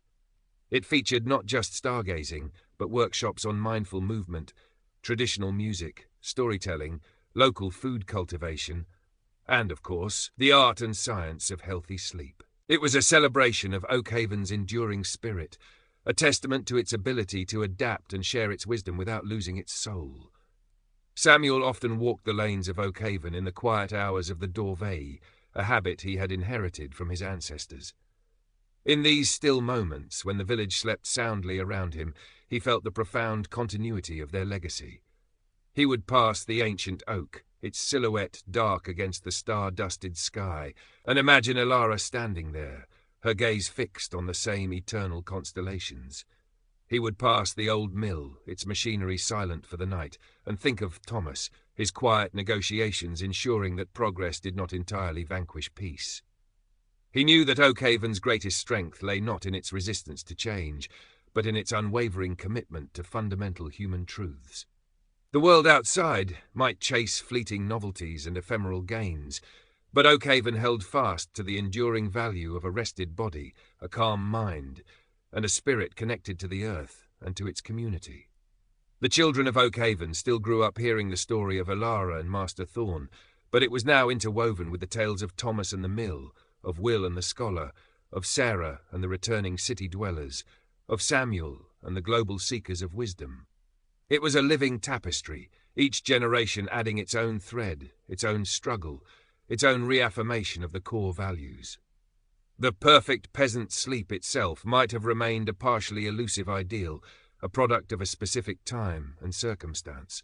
But the pursuit of it, the conscious cultivation of the conditions that fostered deep and restorative rest, had become Oakhaven's enduring gift to itself and to a world that was slowly, painstakingly, beginning to awaken to its profound importance. As Samuel watched his own daughter, young Alara, fall asleep by the hearth one evening, her small face peaceful, her breathing soft and even, he felt a surge of hope. The challenges would continue, the world would keep changing, but the ancient wisdom of the night, the sacred rhythm of rest and renewal, was a truth too powerful to be entirely extinguished. Oakhaven, in its humble, steadfast way, would continue to be its keeper, a quiet valley where the soul could still find its way home to the healing darkness, and where the promise of a good night's sleep remained a sacred, cherished birthright. The fire Alara had unknowingly kindled, a fire of awareness, of resilience, of respect for life's fundamental rhythms, still burned, casting its gentle, unwavering light into the future. The ripples from Oakhaven continued to spread, subtle but persistent. The rhythm of life, gathering became a significant event, not for its size, but for its depth and authenticity. It attracted thought leaders, policy makers, and everyday individuals who recognized that the prevailing societal model, with its emphasis on relentless productivity and perpetual connectivity, was unsustainable and detrimental to human flourishing. Oakhaven provided a tangible example that another way was possible. Samuel Finch found himself increasingly invited to speak at international forums, not as a representative of a quaint backward village, but as a voice of profound lived wisdom. He never presented Oakhaven as a panacea, but as a source of inspiration, a reminder of fundamental principles often overlooked in the rush of modern life. He spoke of the attentional economy and how it actively waged war against the stillness required for deep thought and restorative rest. He highlighted Oakhaven's long history of consciously curating an environment that fostered focus and tranquility, not through isolation, but through mindful integration. The concept of sleep-supportive communities began to gain traction, with urban planners and architects looking to Oakhaven for insights into how to mitigate noise and light pollution, how to design public spaces that encouraged relaxation and social connection, and how to create residential environments that prioritized the sanctity of the bedroom as a haven for rest. Within Oakhaven itself, the younger generations, now fully global citizens through technology, brought a new dimension to the ancestral wisdom.